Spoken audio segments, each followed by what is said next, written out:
Indian history का वो कौन सा पार्ट है जिसको हम मिसअंडरस्टूड कर जाते हैं या हमको पता ही नहीं है या हमको पता होना चाहिए जो हिस्ट्री में मेंशन नहीं है। वोटिंग का जिक्र नहीं, और कोई कहे कि वो वोटिंग वैलिड नहीं थी तो आप जान लो उसी इलेक्शन के बेसिस पे हमारा संविधान बना। अब होता है हमारा संविधान जो बना है वो उन लोगों ने बनाया जिसको अंग्रेजों ने इसी वोटिंग से लिखा। उस वोटिंग से दो चीजें हुई, इन्होंने जब हिस्ट्री लिखवाई तो ये कॉन्शियसली इस बात का ध्यान रखा कि किसी भी चीज को हिंदू मुस्लिम के एंगल से न देखा। पाकिस्तान ने जो हिस्ट्री लिखी वो इस बात को लिखी कि हर कुछ हिंदू मुस्लिम के एंगल से। कभी भी इंडियन हिस्ट्री के डिकेट में ये कभी नहीं हुआ कि हिंदू राजा ने भी राज किया। 12वीं शताब्दी में दिल्ली सल्तनत की स्थापना हुई थी। एग्जैक्ट तो 1206 है, पर वो जो लाख दिनारी था कुतुबुद्दीन ऐबक, वो मोहम्मद गोरी का स्लेव था। तो उस मोहम्मद गोरी के स्लेव ने दिल्ली सल्तनत शुरू करी। मोहम्मद बिन कासिम 712 में सिंध आया था और महमूद गजनी 999 में इंडिया में घुसा था हिंदू शाही डायनेस्टी को हरा के, जयपाल। इसके बीच की जो 400 साल की हिस्ट्री है इसका कोई आइडिया नहीं। भारत के जितने भी राजा थे वो सारे मुगलों के ही सैंक्शन से राज करते थे। शिवाजी पहले थे जिन्होंने अपने आप को छत्रपति। दो कौम है, जैसे एक शायर लिखता है, ए शेख बरहमन सुनते हो क्या अहले बसीरत कहते हैं, गर्दू ने कितनी बुलंदी से दो कौमों को दे पटका है। आजकल अंबेडकर जी के साथ करेंगे, वो उनका क्रिटिसिज्म ही अलाउड नहीं, महात्मा गांधी का क्रिटिसिज्म ही अलाउड नहीं, इवन शिवाजी का भी क्रिटिसिज्म अलाउड नहीं। सुभाष चंद्र बोस के जानने वाले कहते हैं यार वो जो हमारे लिए देश छोड़ के जापान में गया, वहां भटक भटक के लड़ रहा था, दश्त तो दश्त है दरिया बिना छोड़े, हमने बहरे जुल्मात में दौड़ा दिए दौड़े। गांधी जी का मतलब मिल गया यार, जितना कहता ज्यादा मिल गया ना, ठीक है। अगर आप देशी प्रमाइस पे बना रहे हो कि हिंदू मुस्लिम डिवाइड नहीं था, तो आप कैसे ये बात पढ़ा सकते हो गुरु अर्जन देव का सिर कटवाया जहां, गुरु तेग बहादुर को औरंगजेब ने मरवाया? आप पढ़वा कैसे सकते हो? आप स्टूडेंट नहीं पूछ लेगा। आने वाले 100 साल 200 साल में धर्म की बात जो आज हम कर रहे हैं ये बात तब भी होगी। दुनिया धर्म पे ही डिवाइड है, नेशन कुछ, रिलीजन ही फंडामेंटल है। भारत के मुसलमान दिन भर गाजा पे जो वो शेयर करते हैं ना स्टेटस, उसका कारण वो कोई बहुत इंटरनेशनलिस्ट नहीं, उसका कारण रिलीजन है। इंडिया के हिंदू बांग्लादेशी हिंदू और पाकिस्तानी हिंदुओं की बात करते हैं। जब हम बात करते हैं औरंगजेब की, मुगल एम्पायर की, तो उन्होंने बहुत सारे टेम्पल्स को तोड़ा, ठीक है, लेकिन साथ ही साथ हिंदू राजाओं ने भी टेम्पल्स को तोड़ा। ये सच है। राजा था खारवेल, उसने कलिंग का राजा था, अशोक के बाद उसने मगध को हराया। तो उसकी हाथी गुम्फा इंस्क्रिप्शन में लिखा हुआ है कि यहां से मगध वाले जैन तीर्थंकरों की मूर्तियां ले गए थे। तो हिंदू राष्ट्र आपके कहने से नहीं बन जाएगा। हिंदू राष्ट्र बनाने से पहले आपको यह पढ़ाना शुरू करना पड़ेगा कि पृथ्वीराज चौहान के समय से हार से कलू नहीं बने। हमारी गुलामी का पीरियड 800 साल से चल रहा है। और इवन मुस्लिम्स जो लोअर कास्ट बाद में मुस्लिम बन गए, पहले लोअर कास्ट को आर्यंस ने हिंदू बनाया, बाद में लोअर कास्ट आर्यंस से मुस्लिम बन गए हैं। ये सब लोअर कास्ट। अगर आपको हिंदू राष्ट्र बनाना है वो भी पास्ट से बदलेगा, अगर आपको रिजर्वेशन बढ़ाना है वो भी पास्ट से होगा। कांग्रेस ने जो हिस्ट्री लिखवाई वो उसमें ब्रिटिश उनके मेन विलेन थे। आपको पास्ट से चुनना होगा कि कैसा आपका अनसंग हिस्टोरिकल फिगर जिसको आप बताना चाह रहे हो लोगों को और पता लगे उस फिगर के बारे में। तो before to start a podcast मैं चाहूंगा ये आपकी ऑडियंस है, आज उनको पता लग जाए कि वो किसको सुनने जा रहे हैं। ठीक है, तो my name is Praveen Dixit and I live in New Delhi and let my talks give my introduction. अपना क्या इंट्रोडक्शन है? ठीक है, आई डोंट नो, ये मेरा हिस्ट्री का पहला पॉडकास्ट है। Like we are going to discuss the Indian history. ठीक। अब जब भी इंडियन हिस्ट्री की बात आती है तो कहीं ना कहीं वो मुगल एम्पायर वाला चैप्टर ओपन हो जाता है एवरीवेयर। ठीक। जब हम 10th 12th में थे तब हिस्ट्री पढ़ते थे, although for me it was a like very boring subject, but ठीक है क्योंकि हमको उस डायरेक्शन में नहीं जाना था, दैट्स फाइन। बट अगर मैं आपसे पूछूं, बिकॉज आप हिस्ट्री पढ़ाते हो, इतने लंबे डिकेड से पढ़ाते हुए आ रहे हो, कि आपके लिए हिस्ट्री का वो कौन सा बड़ा पैशनेट पार्ट है जिसको आप डिस्कस करना चाहते हो एंड व्हाई? देखिए, पहली बात तो ये समझ लीजिए कि हिस्ट्री में कोई पैशनेट या लेस पैशनेट पार्ट नहीं है। एक चीज आपको मैं बता दूं, the one who control the present controls the past. जिसने आज को कंट्रोल करा है उसके हिसाब से ही पास्ट होता है। And the one who control the past is the one who will control the future. True. तो आप हिस्ट्री के किसी भी पीरियड से कोई भी बात उठा के उसको प्रेजेंट या फ्यूचर को उसके लिए चेंज कर सकते हो। आपको अगर हिस्ट्री को चेंज कर फ्यूचर को चेंज करना है, प्रेजेंट को चेंज करना है, तो वो हिस्ट्री से ही चेंज होगा। एक आपको छोटा सा एग्जांपल बताता हूं।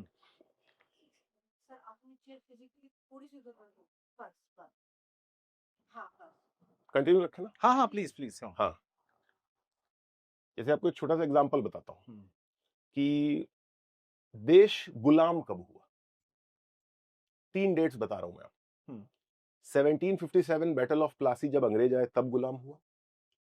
1192 जब पृथ्वीराज चौहान मोहम्मद गोरी से हारे, मुस्लिम रूल शुरू हुआ, तब गुलाम हुआ।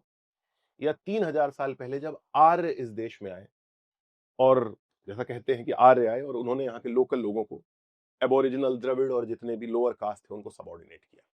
आपके हिसाब से कब देश गुलाम हुआ? अंग्रेजों ने पहले इसको गुलाम किया, तब से गुलामी हमारी शुरू हुई।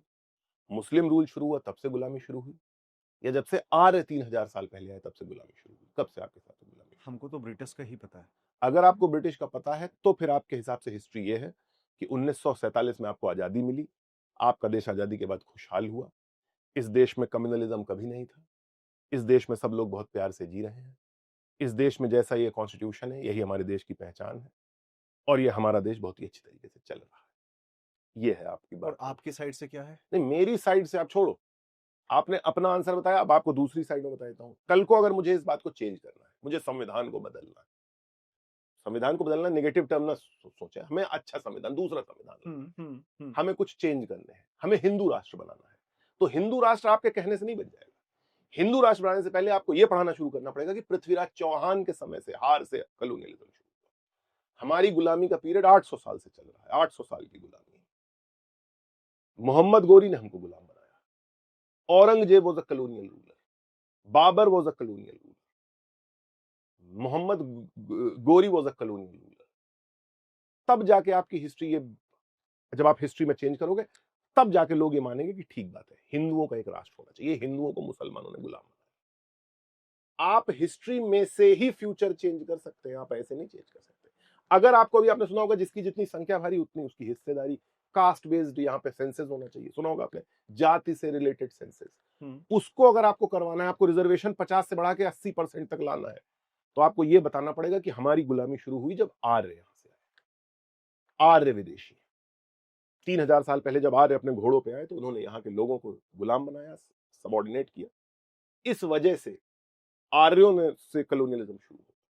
अगर आप ये कहलवा ले जाओ, एक मूवमेंट चलता है मूल निवासी मूवमेंट, वामन मेश्राम चलाते हैं, आप नेट पे सर्च कर लेना, वामन मेश्राम नाम है उनका। मूल निवासी मूवमेंट, उनका कहना है लोअर कास्ट, और इवन मुस्लिम्स जो लोअर कास्ट बाद में मुस्लिम बन गए, पहले लोअर कास्ट को आर्यंस ने हिंदू बनाया, बाद में लोअर कास्ट आर्यंस से मुस्लिम बन गए हैं, ये सब लोअर कास्ट ही। इधर जितने भी हम लोग कहते हैं जाटव, पासी, वैसे तो नेगेटिव वर्ड है बट चमार, इधर मुस्लिमों में भी लोअर कास्ट है, जुलाहे, जो अंसारी लिखते हैं बहुत सारे, ये सब लोअर कास्ट है। इनको आर्यों ने गुलाम बनाया, बाद में मुसलमानों ने गुलाम बनाया। ये सब जितने भी अरब, सैयद, ब्राह्मण, शुक्ला, मिश्रा, ये सब कॉलोनियल रूलर है। इनको इस देश में इन्होंने हम पे राज किया, हमारा रिजर्वेशन बढ़ाओ 90% का। अगर आपको हिंदू राष्ट्र बनाना है वो भी पास्ट से बदलेगा, अगर आपको रिजर्वेशन बढ़ाना है वो भी पास्ट से होगा।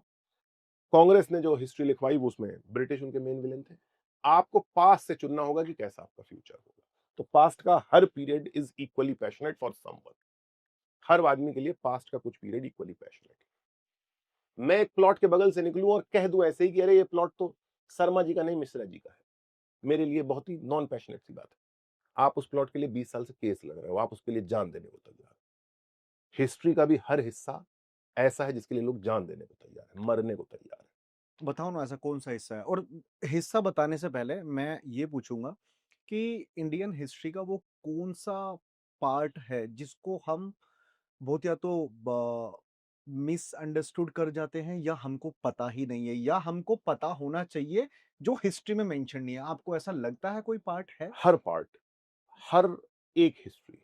जैसे मैं आपको एकेडमिक्स की बात बताता हूं, तो एंशिएंट हिस्ट्री को खत्म करा जाता है 7th सेंचुरी पे, 7वीं शताब्दी में, गुप्त काल के बाद एक राजा हुए थे हर्षवर्धन। हाँ। उनके बाद से एंशिएंट हिस्ट्री खत्म करके मेडिवल हिस्ट्री शुरू कराई जाती है। और 12वीं शताब्दी में दिल्ली सल्तनत की स्थापना हुई थी। एग्जैक्ट तो 1206 है, पर वो जो लाख दिनारी था कुतुबुद्दीन ऐबक, वो मोहम्मद गोरी का स्लेव था, तो उस मोहम्मद गोरी के स्लेव ने दिल्ली सल्तनत शुरू करी। इन बीच का जो 500 साल का पीरियड है, ये हमारी हिस्ट्री का सबसे निगलेक्टेड पीरियड है। मेरे पास कोई भी स्टूडेंट कभी आता है तो मैं उससे ये कहता हूं कि तू दिल्ली सल्तनत और मुगल छोड़, तो मेरे को जरा ये 7 से 12वीं शताब्दी की हिस्ट्री कुछ बता। अगर वो कोई बता पा रहा है, इसका मतलब वो हिस्ट्री का स्कॉलर है। क्या है इस हिस्ट्री के बीच? इस हिस्ट्री के बीच में गुप्ता और दिल्ली सल्तनत के बीच में बहुत सारी किंगडम्स आई। आपने नाम सुना होगा गुर्जर प्रतिहार, राष्ट्रकूट, चालुक्य, पल्लव, चोल, पाल, ये सब आए। गुर्जर प्रतिहार, मोहम्मद बिन कासिम 712 में सिंध आया था और महमूद गजनी 999 में इंडिया में घुसा था हिंदू शाही डायनेस्टी को हरा के, जयपाल। इसके बीच की जो 400 साल की हिस्ट्री है, इसका कोई आइडिया नहीं। तो मैं जितना समझ पा रहा हूँ, देखो मुझे नहीं पता, आप मुझे करेक्ट करना, ये मेरी क्यूरियोसिटी है। जितना भी मुगल एम्पायर था, हमने हिस्ट्री में सिर्फ यही पढ़ा है कि अकबर ने ये किया, औरंगजेब ने ये किया, मुगल एम्पायर की सल्तनत चलती हुई आ रही है। बट उस कभी भी इंडियन हिस्ट्री के डिकेट में ये कभी नहीं हुआ कि हिंदू राजा ने भी राज किया। तो ये मिसअंडरस्टूड है। देखिए, पहली बात तो आप ये जाने कि आप किस लेवल की हिस्ट्री की बात कर रहे हैं। मैं वो हिस्ट्री की नॉर्मल स्कूल, नॉर्मल स्कूल वाली। नॉर्मल स्कूल हाँ। लेवल। तो ये ठीक बात है हम्म, कि जो मुगल हिस्ट्री है उसका एक काफी डोमिनेंस है हमारी हिस्ट्री में। उसका सिर्फ ये कारण नहीं है कि ये कंस्पिरेसी है, वैसे तो मैं बताऊंगा इसका क्या कारण है, बट इसका एक ये भी कारण है कि मुगलों ने बहुत बड़ी एम्पायर बनाई थी। भारत के जितने भी राजा थे वो सारे मुगलों के ही सैंक्शन से राज करते थे। शिवाजी पहले थे जिन्होंने अपने आप को छत्रपति कहा, जिन्होंने मुगल्स का सैंक्शन 1636 में शाहजहां ने बीजापुर और गोलकुंडा से ट्रीटी करी थी। उसके बाद मुगल 1636 के बाद ऑलमोस्ट अनडिस्प्यूटेड राजा थे। असम में बस एक अहोम बचे हुए थे, बाकी सब मुगलों के अंडर। शिवाजी महाराज के बारे में भी ज्यादा कुछ नहीं है। हाँ, ठीक बात है। क्यों नहीं है? देखिए, बात यह है कि आजादी के बाद, पहली बात तो आप ये जान लें, हमारा देश जब आजाद हुआ तो बहुत ही जबरदस्त कम्युनल राइट्स के बाद आजाद हुआ। तो एक काम करेंगे, एसी थोड़ा ठंडा कर देंगे, मुझे थोड़ी। हाँ रितिका, इसको थोड़ा सा ऐसे कर दे। हाँ, थोड़ा इसका टेम्परेचर लो कर दें क्योंकि मेरी आदत है ज्यादा ठंड। हाँ ठंडे ओके, देखो डाउन कर दो इसका जो है ना, ये फ्लिप नीचे से नीचे की साइड में कर दो। देखिए, जब देश आजाद हुआ तो एक तो बात यह है कि हमारे देश में जो कुछ भी हुआ वो आजादी के पहले से शुरू हुआ। देश आजाद हुआ एक पार्टीशन के बाद, हिंदू और मुस्लिम्स का पार्टीशन। दो तरह के लोग थे, एक जो कहते थे हिंदू और मुस्लिम दो कौम है। थोड़ा मैं इधर से समझा रहा हूं हिस्ट्री लिखी कैसे गई। दो कौम है, जैसे एक शायर लिखता है, ए शेख बरहमन सुनते हो क्या अहले बसीरत कहते हैं, गर्दू ने कितनी बुलंदी से दो कौमों को दे पटका है, या बहस में उर्दू हिंदी है या कुर्बानी या झटका है। एक हिंदी और उर्दू की कंट्रोवर्सी शुरू हुई थी 1867 में। उसने दो देशों को अलग अलग बांट दिया। कुछ लोग थे जो मानते थे हिंदू और मुस्लिम अलग अलग कौम है, जिसको कहा गया टू नेशन थ्योरी, दो कौमी नजरिया। हमारे जो कांग्रेस के लीडर थे वो कहते थे हिंदू और मुस्लिम अलग अलग नहीं, हम रह के साथ दिख रहे हैं। उनकी नहीं चली, देश का बंटवारा हो गया। बंटवारे के बाद जब सत्ता हाथ में आई तो ये उन लोगों के हाथ में आई जो हिंदू और मुस्लिम को अलग अलग नहीं दिखाना चाहते थे। इन्होंने जब हिस्ट्री लिखी लिखवाई तो ये कॉन्शियसली इस बात का ध्यान रखा कि किसी भी चीज को हिंदू मुस्लिम के एंगल से ना देखा जाए। पाकिस्तान ने जो हिस्ट्री लिखी वो इस बात को से लिखी कि हर कुछ हिंदू मुस्लिम के एंगल से। पाकिस्तान वाले कहते हैं कि पाकिस्तान की शुरुआत 712 में मोहम्मद बिन कासिम ने करी थी। औरंगजेब पाकिस्तान का रूलर था, इंडिया का रूलर नहीं। तो पाकिस्तान की हिस्ट्री इस बात पे लिखी गई कि सब कुछ हिंदू मुस्लिम। इंडिया की हिस्ट्री इस बात पे लिखी गई हिंदू मुस्लिम कुछ है ही नहीं। इंडिया की हिस्ट्री का सोल पर्पस ये है और लिखवाने का पूरा उद्देश्य ये है कि किसी भी चीज को रिलीजियस डिवाइड के तौर पे ना दिखाया जाए। आपने कई बार सुना होगा कि अंग्रेजों ने हमें डिवाइडेड रूल किया। हाँ, ब्रिटिश राज में। ब्रिटिश राज में। तो इसका मतलब पहले हम डिवाइडेड नहीं थे। हाँ, इसका मतलब हम पहले एक थे। तो फिर क्या औरंग और बाबर और औरंगजेब और इनकी क्या गलती? फिर तो हम सब सुख से रह ही रहे थे। ये कॉन्शियसली ये सही नहीं है। सही क्या है फिर? सही तो मेरे हिसाब से जो है वो मैं बताऊंगा ही। पहले तो आप प्रॉब्लम स्टेटमेंट। हाँ ठीक है ठीक है ठीक है। प्रॉब्लम स्टेटमेंट देखिए, तीन चीजें मैं आपको समझाता हूं। जब देश आजाद हुआ तो 3 सोशल प्रॉब्लम्स थी। 3 social problems, communalism, religious divide Hindu Muslim, casteism, upper caste lower caste divide, और लिंग्विस्टिक रीजनलिज्म। कन्नड़ कह रहा मुझे कन्नड़ स्टेट चाहिए, द्रविड़ कह रहा वो तमिल कह रहा मुझे तमिल स्टेट चाहिए, गुजराती कह रहा गुजराती चाहिए, पंजाबी कह रहा पंजाब चाहिए, बंगाली कह रहा बंगाल चाहिए। 3 समस्याएं थी, religion divide, caste divide, language divide.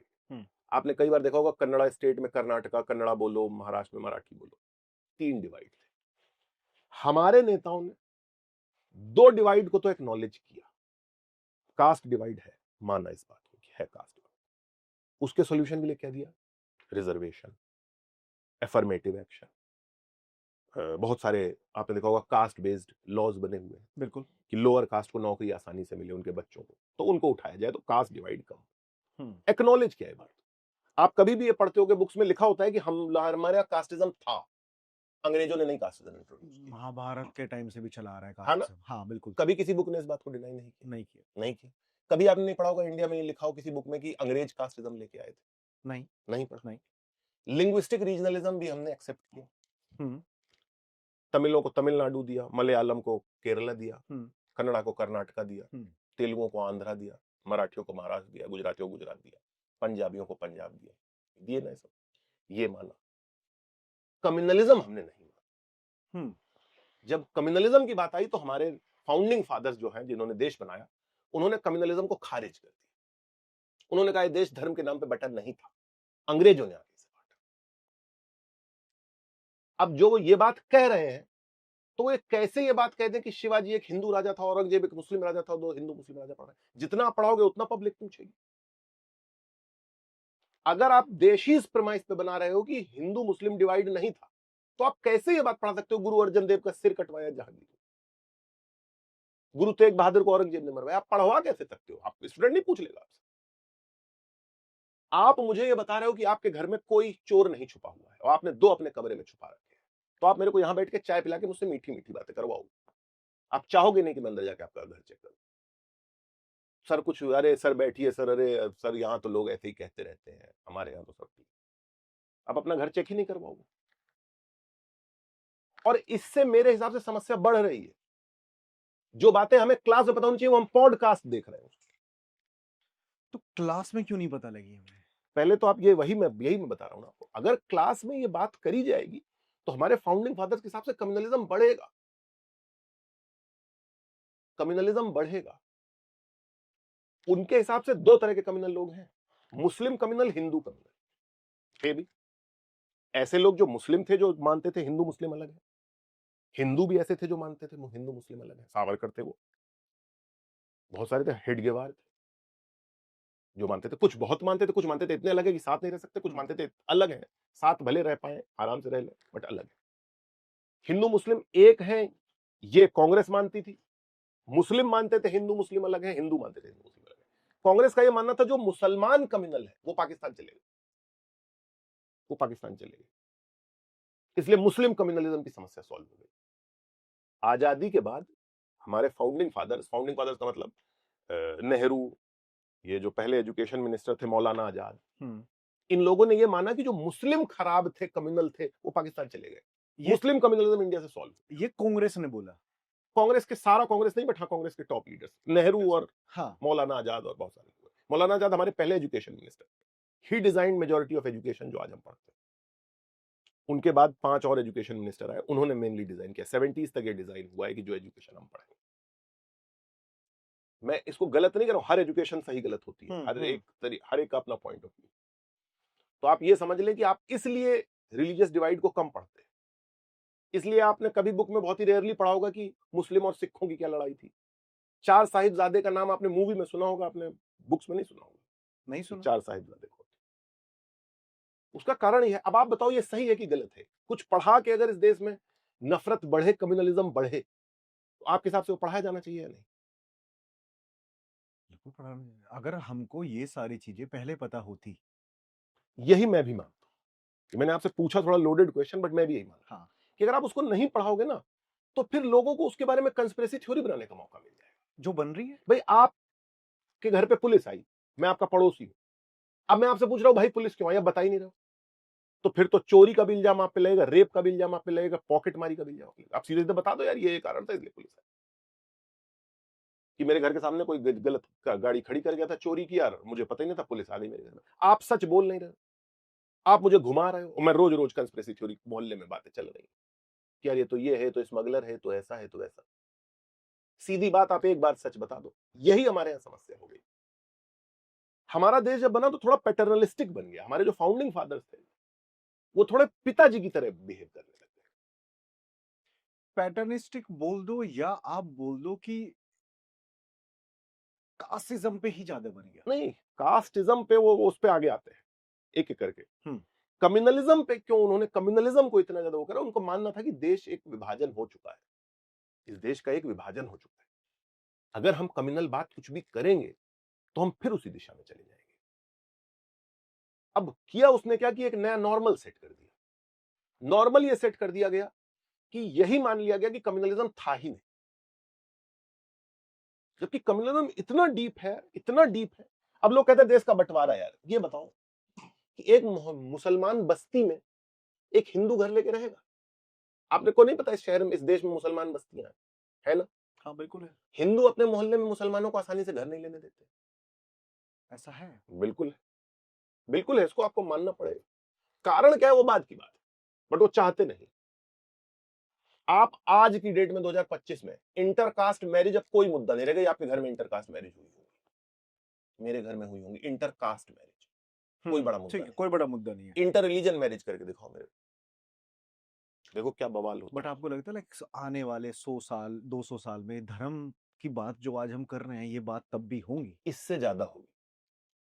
मुझे लगता है दुनिया धर्म पे ही डिवाइड होगी, नेशन कुछ नहीं।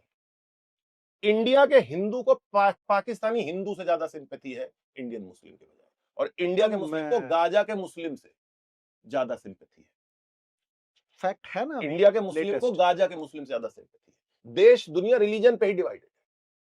आपको मैं 2 ऑप्शन दे रहा हूं, आप जब मरो आपको भारत से बाहर हिंदू रीति रिवाज से जलाया जाए या भारत के अंदर मुस्लिम रीति रिवाज से दफनाया जाए। आप एक हिंदू, किसमें आप ज्यादा कंफर्टेबल? हिंदू में। भारत के बाहर। Nation is not that fundamental as religion. सब झूठ बोलते हैं, रिलीजन ही फंडामेंटल है। भारत के मुसलमान दिन भर गाजा पे जो वो शेयर करते हैं ना स्टेटस, उसका कारण वो कोई बहुत इंटरनेशनलिस्ट नहीं है, उसका कारण रिलीजन है। इंडिया के हिंदू बांग्लादेशी हिंदू और पाकिस्तानी हिंदुओं की बात करते हैं। यहां कोई मुस्लिम अगर लिंच कर जाए उसकी बात नहीं करेंगे। उसका कारण है फंडामेंटल रिलीजन ही है। आप कितनी भी यहां पे मेरे आप एक दूसरे को बेवकूफ बना ले कि नहीं ऐसा है और वैसा, कुछ नहीं है। Religion is the fundamental, religion है फंडामेंटल। और क्यों है वो मैं बताता हूं। आपके दादाजी हैं अभी दुनिया में? नहीं, अभी नहीं है। अभी नहीं। हाँ। कहां गए वो? कहां? भगवान के पास। आपका रिलीजन आपको बताएगा। अभी आप मुसलमान होते आप कहते हैं कब्र में वेट कर रहे हैं। आप हिंदू, आप कह रहे हो भगवान के पास गए, अगला जन्म ले लिया। आप मरने के बाद कहां जाओगे? भगवान आपका रिलीजन बताएगा। आप अपनी कितनी पीढ़ियों के नाम जानते हो? कितने ऊपर तक के नाम जानते हो? अपने परदादा का नाम जानते हो? नहीं। उनके पिताजी का? नहीं। उनके पिताजी का? नहीं। अब मैं आपसे पूछूं आप कौन हो, कहां से आए हो? आपका कोई आंसर नहीं। रिलीजन आपको आंसर दे रहा है। आपका जो कास्ट है आप कहोगे 2000 साल पहले हम ये करते थे। हो सकता है 100 साल पहले आप हिंदू बने, हो सकता है 5 साल पहले आप किसी कबीले से आके यहाँ पे हिंदू बन गए, हो सकता है आप मुसलमान ही रहे, उसी आर्मी से आए, हो सकता है आप क्रिश्चियन रहे हो, अंग्रेजों के साथ आए हो, बन गए हिंदू। आज आपकी सारी आइडेंटिटी आप करेगी। बट ऐसे तो बहुत हिंदू है ना, इवन बहुत सारे मोमडन जो हिंदू में भी कन्वर्ट हुए थे। तो उनकी आपको मैं बताऊं, एक थे इकबाल, हम्म। वो उनके दादाजी हिंदू मुसलमान बने थे, उनके दादाजी मुसलमान बने थे, ठीक। और वो कहते हैं कि अल्लाह मुझसे कह रहा है कि आज से 1400 साल पहले अरब में थे तो आबा वो तुम्हारे ही, मगर तुम क्या हो हाथ पर हाथ धरे मुंतजर फरदा। कि 7th सेंचुरी एडी में मेरे दादा परदादा इस्लाम फैला रहे थे अरब में। रिलीजन आपकी सारी आइडेंटिटी बदल देता। आप अगर एक ब्राह्मण हो तो आप पूरे प्राइड से कहोगे 4000 साल पहले मेरे दादाजी सरस्वती नदी के किनारे वेद पढ़ते थे। आपको एक रत्ती नहीं पता कि 4000 साल पहले आप कहां थे, क्या थे। आप सकते किसी कबीले से पकड़ के लाके हिंदू बनाए गए। Religion is such a fundamental identity कि वो हमेशा किसी देश, किसी जगह, हर चीज को ट्रम्प करेगी। बट रिलीजन तो के रूट्स तो आज से नहीं, हिस्टोरिकल चले हुए आ रहे हैं। अब उसको चेंज अगर फंडामेंटल, आपको क्या पता कि आप कब से हिंदू हो? आपको अपनी कास्ट का क्या पता आप कब से हो? मुझे क्या पता मैं कब से हूं? हो सकता है मेरे दादाजी कोई गांव के वो रहे हो किसान, कहीं संस्कृत सीख ली, 200 साल पहले बन गए ब्राह्मण। पर मैं 4000 साल से, मैं ये कह रहा हूं अगर आपका रिलीजन हटा दूं तो आपकी कोई आइडेंटिटी नहीं है। आपकी जितनी एंजाइटी है, जितने आपके सवाल है, उसका कोई उत्तर ही नहीं है। भाई मैं डेथ बेड पे हूं, मरने के 1 महीने पहले। अब मैं सोच रहा हूं मैं कहां जाऊंगा। सिर्फ रिलीजन मेरे को उत्तर दे रहा है चिंता मत करो, वैकुंठ जाओगे। मुसलमान का रिलीजन कह रहा है चिंता मत करो, कब्र में इंतजार करोगे कयामत का। तो फंडामेंटल्स है ना, बट जो लेटेस्ट उस चीज को अडॉप्ट करे हुए बैठे हैं वो उसी के बारे में बोलेंगे। तो यही मैं कह रहा हूं, इसीलिए रिलीजन इतना स्ट्रांग है, इसीलिए 200 साल बाद रिलीजन और स्ट्रांग होगा। Religion is the identity. जितना सोशल मीडिया बढ़ रहा है उतना हम रिलीजन के आधार पे वापस वापस क्या हमेशा थे, उतना रिलीजन के आधार पे बैठे। सोशल मीडिया तक नहीं, तब तक स्टेट हमें बोलने नहीं देता। मेरे जैसा आदमी कहां वीडियो, कौन उसका वीडियो बना रहा था 20 साल पहले? कौन हूं मैं? मेरे को किसने कहा ये? अब आप बुला के मुझे पूछ रहे हो ये सब बात। दूरदर्शन वाला पूछता 20 साल पहले तो ये बात दबी रहती। आज मैं ये बात उठा रहा हूं। ये कोई कम्युनलिज्म नहीं बढ़ रहा है, ये सोशल मीडिया उन लोगों को आवाज दे रहा है जिनकी आवाज होनी चाहिए। हम और आप कोई कंस्पिरेसी नहीं हैच कर रहे हैं। हम और आप ये बातें चौपाल में, घर में, अपने खेत में करते थे। हम दो बेरोजगार दोस्त गर्मी की दोपहर में खेत में बात करते, बाग में बैठ के गाय चराते हुए। आज भगवान की दया से आप पे पैसा है, आप कैमरा और आपने बना बुलाया, मुझे पूछ रहे हो तो मैं बता रहा हूं। बात यही है 100-150 साल से, सर सैयद अहमद से लगा के सावरकर से लगा के सब यही कहते हैं। और मैंने भी बहुत हिट एंड ट्रायल के बाद माना कि इस बात में दम है, इस बात में दम है। Religion is the fundamental divide. 70-80 साल इस देश ने लगा दिया, एड़ी चोटी का जोर लगा दिया, सारी किताबें बदल दी, एक आदमी को नहीं बदल पाया, एक आदमी को नहीं। यही रीजन है। अभी मोहन भागवत सर ने एक स्पीच दी थी अभी, उसमें उन्होंने बोला था कि जब राम मंदिर का निर्माण हुआ तभी भारत को आजादी मिली है। इस फैक्ट, भारत को आजादी का तो भाई देखिए, वो आजादी कह रहे हैं, कुछ लोगों को उससे दिक्कत है। कुछ लोग जेएनयू में नारे लगा रहे थे कि हमको चाहिए आजादी। आजादी की डेफिनेशन ही उनसे पूछो, अलग अलग बता देंगे। जिनको मोहन भागवत अच्छे लग रहे हैं उनको उमर खालिद के आजादी नारे से दिक्कत थी, जिनको उमर खालिद के आजादी के नारे ठीक लग रहे थे उसको मोहन भागवत की आजादी से दिक्कत है। सबकी अपनी, वही तो मैंने कहा, सबकी अपनी अपनी डेफिनेशन है भाई। मैं लोअर कास्ट हूं, मैं तो 3000 साल से गुलाम हूं, मुझे आज भी आजादी नहीं।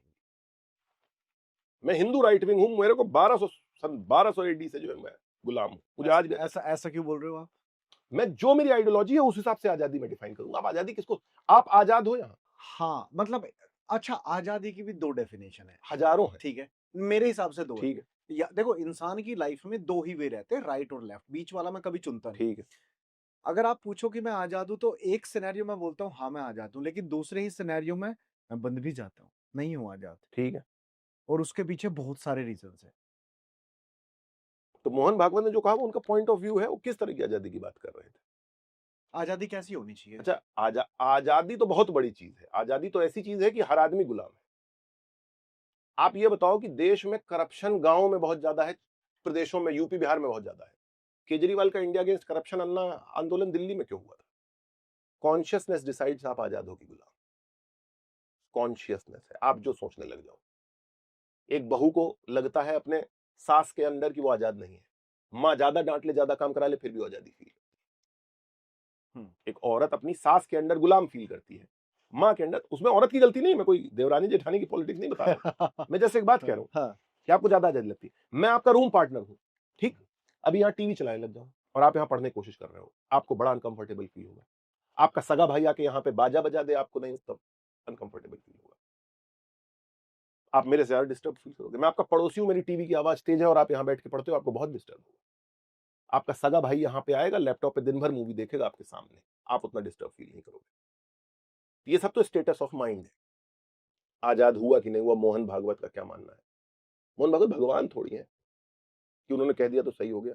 फिर हम ना एक्चुअल हिस्ट्री पे आ जाते हैं, जिसको आप बताने वाले थे, और बीच में मेरा भी एक सवाल था। नहीं, मेरा सवाल मोहन भागवत से ये है एक, हाँ, और उनके मानने वालों से, कि राम मंदिर के बाद देश आजाद हो गया तो कृष्ण जन्मभूमि और फिर इसकी ये जो ये काशी विश्वनाथ की फिर कोई जरूरत नहीं है, अगर आजाद हो ही गया। या अभी भी गुलाम है? भाई कृष्ण मंदिर भी तो अभी नहीं बना, और शिवलिंग में तो वो वुजू हो रहा था, तो क्या गुलाम है अभी देश? फिर आजाद हो गया तो फिर खत्म कहानी, फिर ये दोनों केस हटाओ, बंद करो, हो तो गया आजाद। ये सब स्टेटमेंट है कि इमोशन में, बहुत थॉट आउट स्टेटमेंट नहीं है, सब इमोशन में दिए गए स्टेटमेंट है। वो कई बार ऐसे इमोशन में स्टेटमेंट देते हैं। वो तो ये भी कहते हैं हर आदमी हिंदू है, वो तो ये भी कह देते हैं कि हर मस्जिद के नीचे वो मत ढूंढो मंदिर। ये इतना लंबा पॉलिटिकल स्पेक्ट्रम है, हर आदमी को अपने अपनी बात कहने का पूरा पूरा अधिकार होना चाहिए है। सही गलत मैं नहीं कह रहा हूं मोहन भागवत गलत करे, मैं कह रहा हूं अगर आजादी मिल गई तो फिर कृष्ण जन्मभूमि और काशी विश्वनाथ का तो इशू फिर सॉल्व हो गया। हिस्ट्री में ये भी मेंशन्ड है कि जब हम बात करते हैं औरंगजेब की या मुगल एम्पायर की, तो उन्होंने बहुत सारे टेम्पल्स को तोड़ा, ठीक बात। लेकिन साथ ही साथ हिंदू राजाओं ने भी टेम्पल्स को तोड़ा। ये सच है? हिंदू राजाओं ने टेम्पल्स को वो जिस तरह आप सोचते हो उस तरह नहीं तोड़ते थे। जैसे मैं आपको एक एग्जांपल देता हूं, आप अगर काशी वहां जाए जगन्नाथपुरी में, तो वहां पे कांची गणपति रखे हुए हैं। हिंदू राजा करते ये थे कि वो जब टेम्पल्स को जब जीतते थे तो उन मूर्तियों को लेके अपने यहां, वो टेम्पल तोड़ना उस तरह नहीं तोड़ते थे कि टेम्पल तोड़ दिया शिवलिंग को सीढ़ियों पे लगा दिया, वो उन मूर्तियों को लाके अपने यहां उनकी पूजा। मैंने एक पॉडकास्ट देखा था, सॉरी इस बात पे मैं आपसे पूरा हाँ तथ्य हाँ। लूंगा, पूरा वैलिडेशन लूंगा। और मुझे ना बड़ा अजीब सा लगा कि यार ये ऐसे क्यों बोल रहे हैं। एक पॉडकास्ट था जिसमें ये बात बोली जा रही थी कि हिंदू राजाओं ने भी बहुत सारे टेम्पल्स तोड़े हैं। राम पुनियानी जैसे लोग हैं बोलते हैं। तो फिर मतलब इतना विपरीत क्यों? मतलब किस लिए? पहले मैं आपको पूरी एक कहानी समझाता हूँ प्लीज बात प्लीज क्या प्लीज। है। हिंदू राजाओं ने टेम्पल तोड़े नहीं, उस पर बाद में आते हैं। हम्म हिंदू राजाओं ने टेम्पल अगर तोड़े, हम्म अगर तोड़े, मैं बताऊंगा कैसे तोड़े, अगर तोड़े, तो इसका ये बिल्कुल मतलब नहीं है कि जो मुस्लिम राजाओं ने टेम्पल तोड़े उससे हिंदू धर्म हर्ट नहीं हुआ। जैसे फॉर एग्जाम्पल, अगर मैं जाके हिंदू जाके 10 मुसलमानों को मार दे और मारने के बाद कहें सिया सुन्नी दंगे भी तो होते हैं, खत्म कहानी, फिर तो भूल जाओ सब कुछ। तो भूल जाओगे? नहीं भूलोगे ना। आप ऐसे तो किसी भी बात को कुछ भी कहने लग जाओ। हिंदू राजाओं ने, पहली बात जो मैं आपको बता रहा हूं, जितने मंदिर तोड़े उनमें ज्यादातर में मूर्तियां हटा के वो सिर्फ बिल्डिंग बची थी, वो अपने आप की। मतलब अपने आप गिरी का मतलब वो मूर्तियां ले जाके पूजा करते थे। मैं आपको एक छोटी सी बात बताता हूं। एक राजा था खारवेल, उसने कलिंग का राजा था, अशोक के बाद उसने मगध को हराया। तो उसकी हाथी गुम्फा इंस्क्रिप्शन में लिखा हुआ है कि यहां से मगध वाले जैन तीर्थंकरों की मूर्तियां ले गए थे जीतने के बाद। मैं अपने जीतने के बाद उन मूर्तियों को वापस लाके उनकी पूजा करनी शुरू करवाई। ये था बेसिकली मोड। आप जगन्नाथपुरी में जाओ तो कांची गणपति रखे हुए हैं, वो कांची से गणपति ला के रखे गए। ये सिर पे मूर्तियां लगवाई रखवाई जाती थी। जो हारा हुआ राजा था वो अपने सिर पे उठा के मूर्तियां पूरी तरीके से द्वारपाल बनाया जाता था। ये होता था, ऐसा होता था। ओके। हाँ जी। और आप और ये भी है, मैं बता देता हूं। एक कलहन कश्मीर का हिस्टोरियन हुआ है, लोहार डायनेस्टी का, शायद हाँ लोहार ही डायनेस्टी थी। उसने बहुत सारी करकोट और सबके बारे में लिखा है। तो उसने किताब लिखी राज तरंगिनी। तो उसमें उसने लिखा कश्मीर के जब लड़ते थे तो मंदिरों से धन तो लूटते थे, सोना तो ले जाते थे, सोना ले जाते थे बिल्कुल, मगर वो इस तरीके का डेसिक्रेशन नहीं होता था। ये जो ये वाला डेसिक्रेशन है, इट इज तो absolutely religious in nature, 100% religious in nature. फिर हिंदू राजाओं के नाम क्यों नहीं है बीच में? बिकॉज कुछ एक डिकेट ऐसा था, I don't know the exact year, but एक डिकेट ऐसा था जहां पे हिंदू राजा ने 400-500 साल बचा के रखा था। ठीक बात है। ठीक है। और ये बात मैं उस समय की कर रहा हूँ जब मुगल एम्पायर आया। नहीं, मुगल के मुगल के पहले बाद, नहीं पहले मुगल के बाद था, पहले था ये वो डिकेट। हर समय ऐसा हुआ है। हाँ, लेकिन उसका कहीं जिक्र नहीं है। नहीं देखिए, बचा के रखा जो आप कह रहे हो वो थोड़ा रिलीजियस हो गया। भाई बचा के किसको रखा, किससे रखा? अगर आप ये मान रहे हो, पहली बात तो आप ये माने कि, मैं इसको ना ऐसे पूछता हूँ बिकॉज अभी तक जो हमने मैं हिस्ट्री आपको पहले पढ़ते कुछ हुआ समझाता हूं, पहले जी। सारे आपके दर्शकों को बताता हूं। देखो, सबसे पहले जो, अगर आप मुस्लिम्स की बात करें, जो मुझे लगता है, तो मोहम्मद बिन कासिम सिंध आया था 712 में। उसके बाद ये था उमैयद का राजा। उसके बाद 400 साल तक जो गुर्जर प्रतिहार थे उन्होंने मुस्लिम रूल रखा। थोड़ा बहुत मुल्तान में मुसलमान आए थे। उसके बाद आया महमूद गजनी सन 1000 के आसपास। उसने हिंदू शाही को हराया, कई बार कन्नौज और गुजरात तक गया। उसके 150 साल बाद मोहम्मद गोरी आया और फिर 400-300 साल की दिल्ली सल्तनत चली।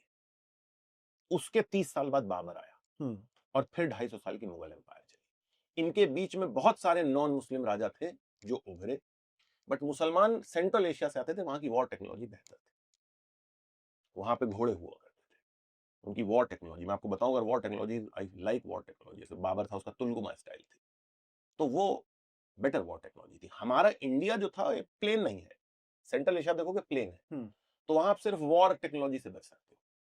इंडिया जो है इसकी ज्योग्राफी अलग अलग है, तो राजा लोग जब हारने लगते थे तो पहाड़ी में, नदी के साइड में, मॉनसून के पहले नदी पार करके बच जाते। तो इंडिया में ब्रूट टेक्नोलॉजी के अलावा ज्योग्राफी भी बहुत बड़ा रोल प्ले करता था। सेंट्रल एशिया में बचने का एक ही तरीका है, खुला मैदान है एकदम ऐसे टेबल जैसा, इसमें आप लड़ के ही बच सकते हो, हारने वाला बचता ही नहीं था जिंदा, जीतने वाले जिंदा बचता था। तो वहां का वॉरफेयर ज्यादा डेवलप, ज्यादा ब्रूटल था, इसलिए वो आते थे तो हमें हरा देते थे। जब हमने हराया तो उसको बहुत ज्यादा जिक्र हुआ नहीं, क्योंकि मतलब इंडियंस जब हराते थे तो बहुत ज्यादा जिक्र नहीं हुआ। उसके पीछे का रीजन वही नहीं, जब उसके चोरी पीछे का रीजन ये है कि वो कोई बड़ा इवेंट ही नहीं है। इंडियंस ने सिकंदर को मेंशन ही नहीं किया, इंडिया की किसी को उसमें अलेक्जेंडर मेंशन नहीं। आप हिस्ट्री इतने डिकेड से पढ़ भी रहे हो, पढ़ा भी रहे हो, विच अनसंग हिस्टोरिकल फिगर जिसको आप बताना चाह रहे हो लोगों को और पता लगे उस फिगर के बारे में? बहुत सारे। बताइए ना, कुछ कुछ चुनिंदा अगर जो आपको लगता है कि पता लगना चाहिए। नहीं, एक्चुअली बात है सीरियस हिस्ट्री में लोगों को पता होगा।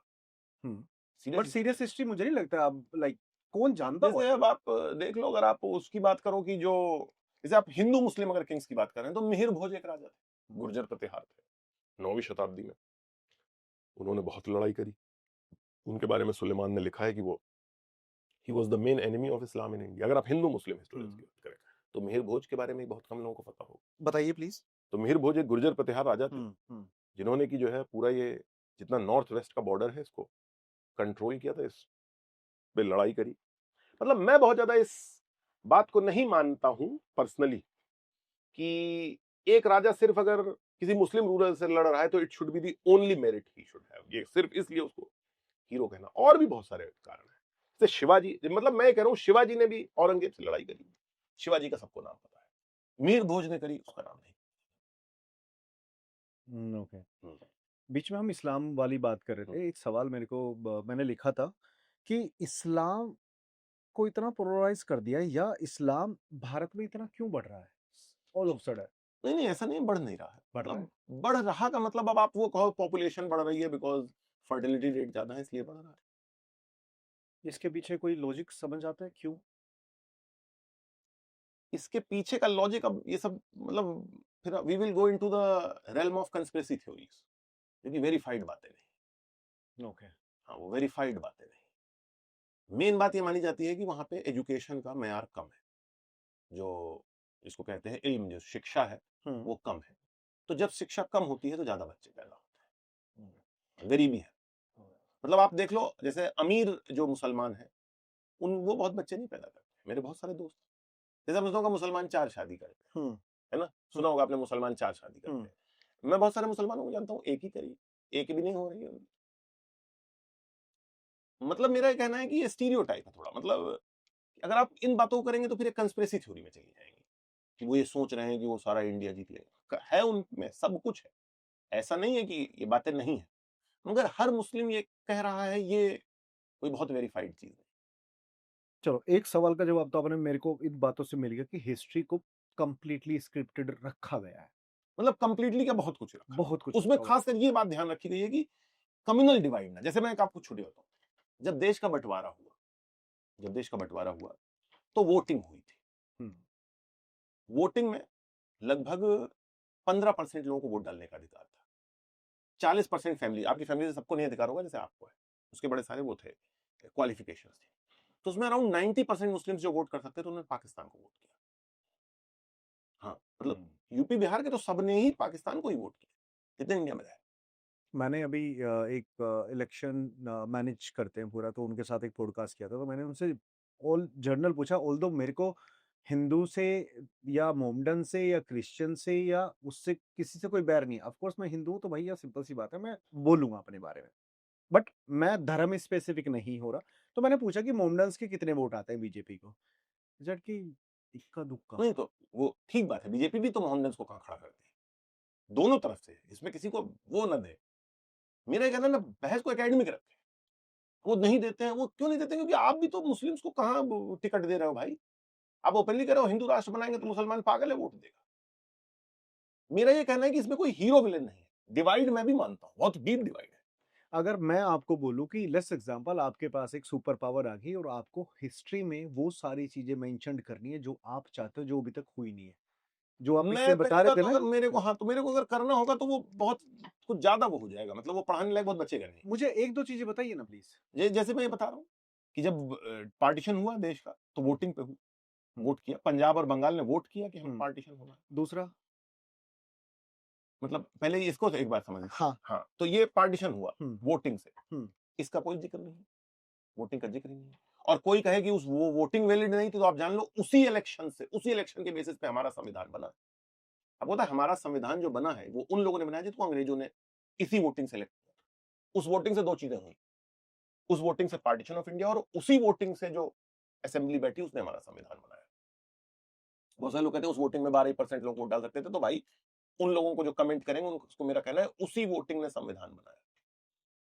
और जो नहीं वोट डाल सकते थे उन्होंने भी कोई अपोज नहीं किया। जब दंगे हुए थे तो सब, तो मेरा ये कहना है इसको बजाय कंस्पिरेसी थ्योरी के हिंदू गलत है मुस्लिम गलत है, इसको इट्स अ प्लेन फैक्ट, इसको एक्नॉलेज करने से कम्युनलिज्म घटेगा। एग्जैक्टली, मैं एक्नॉलेजमेंट ही चाह रहा हूँ।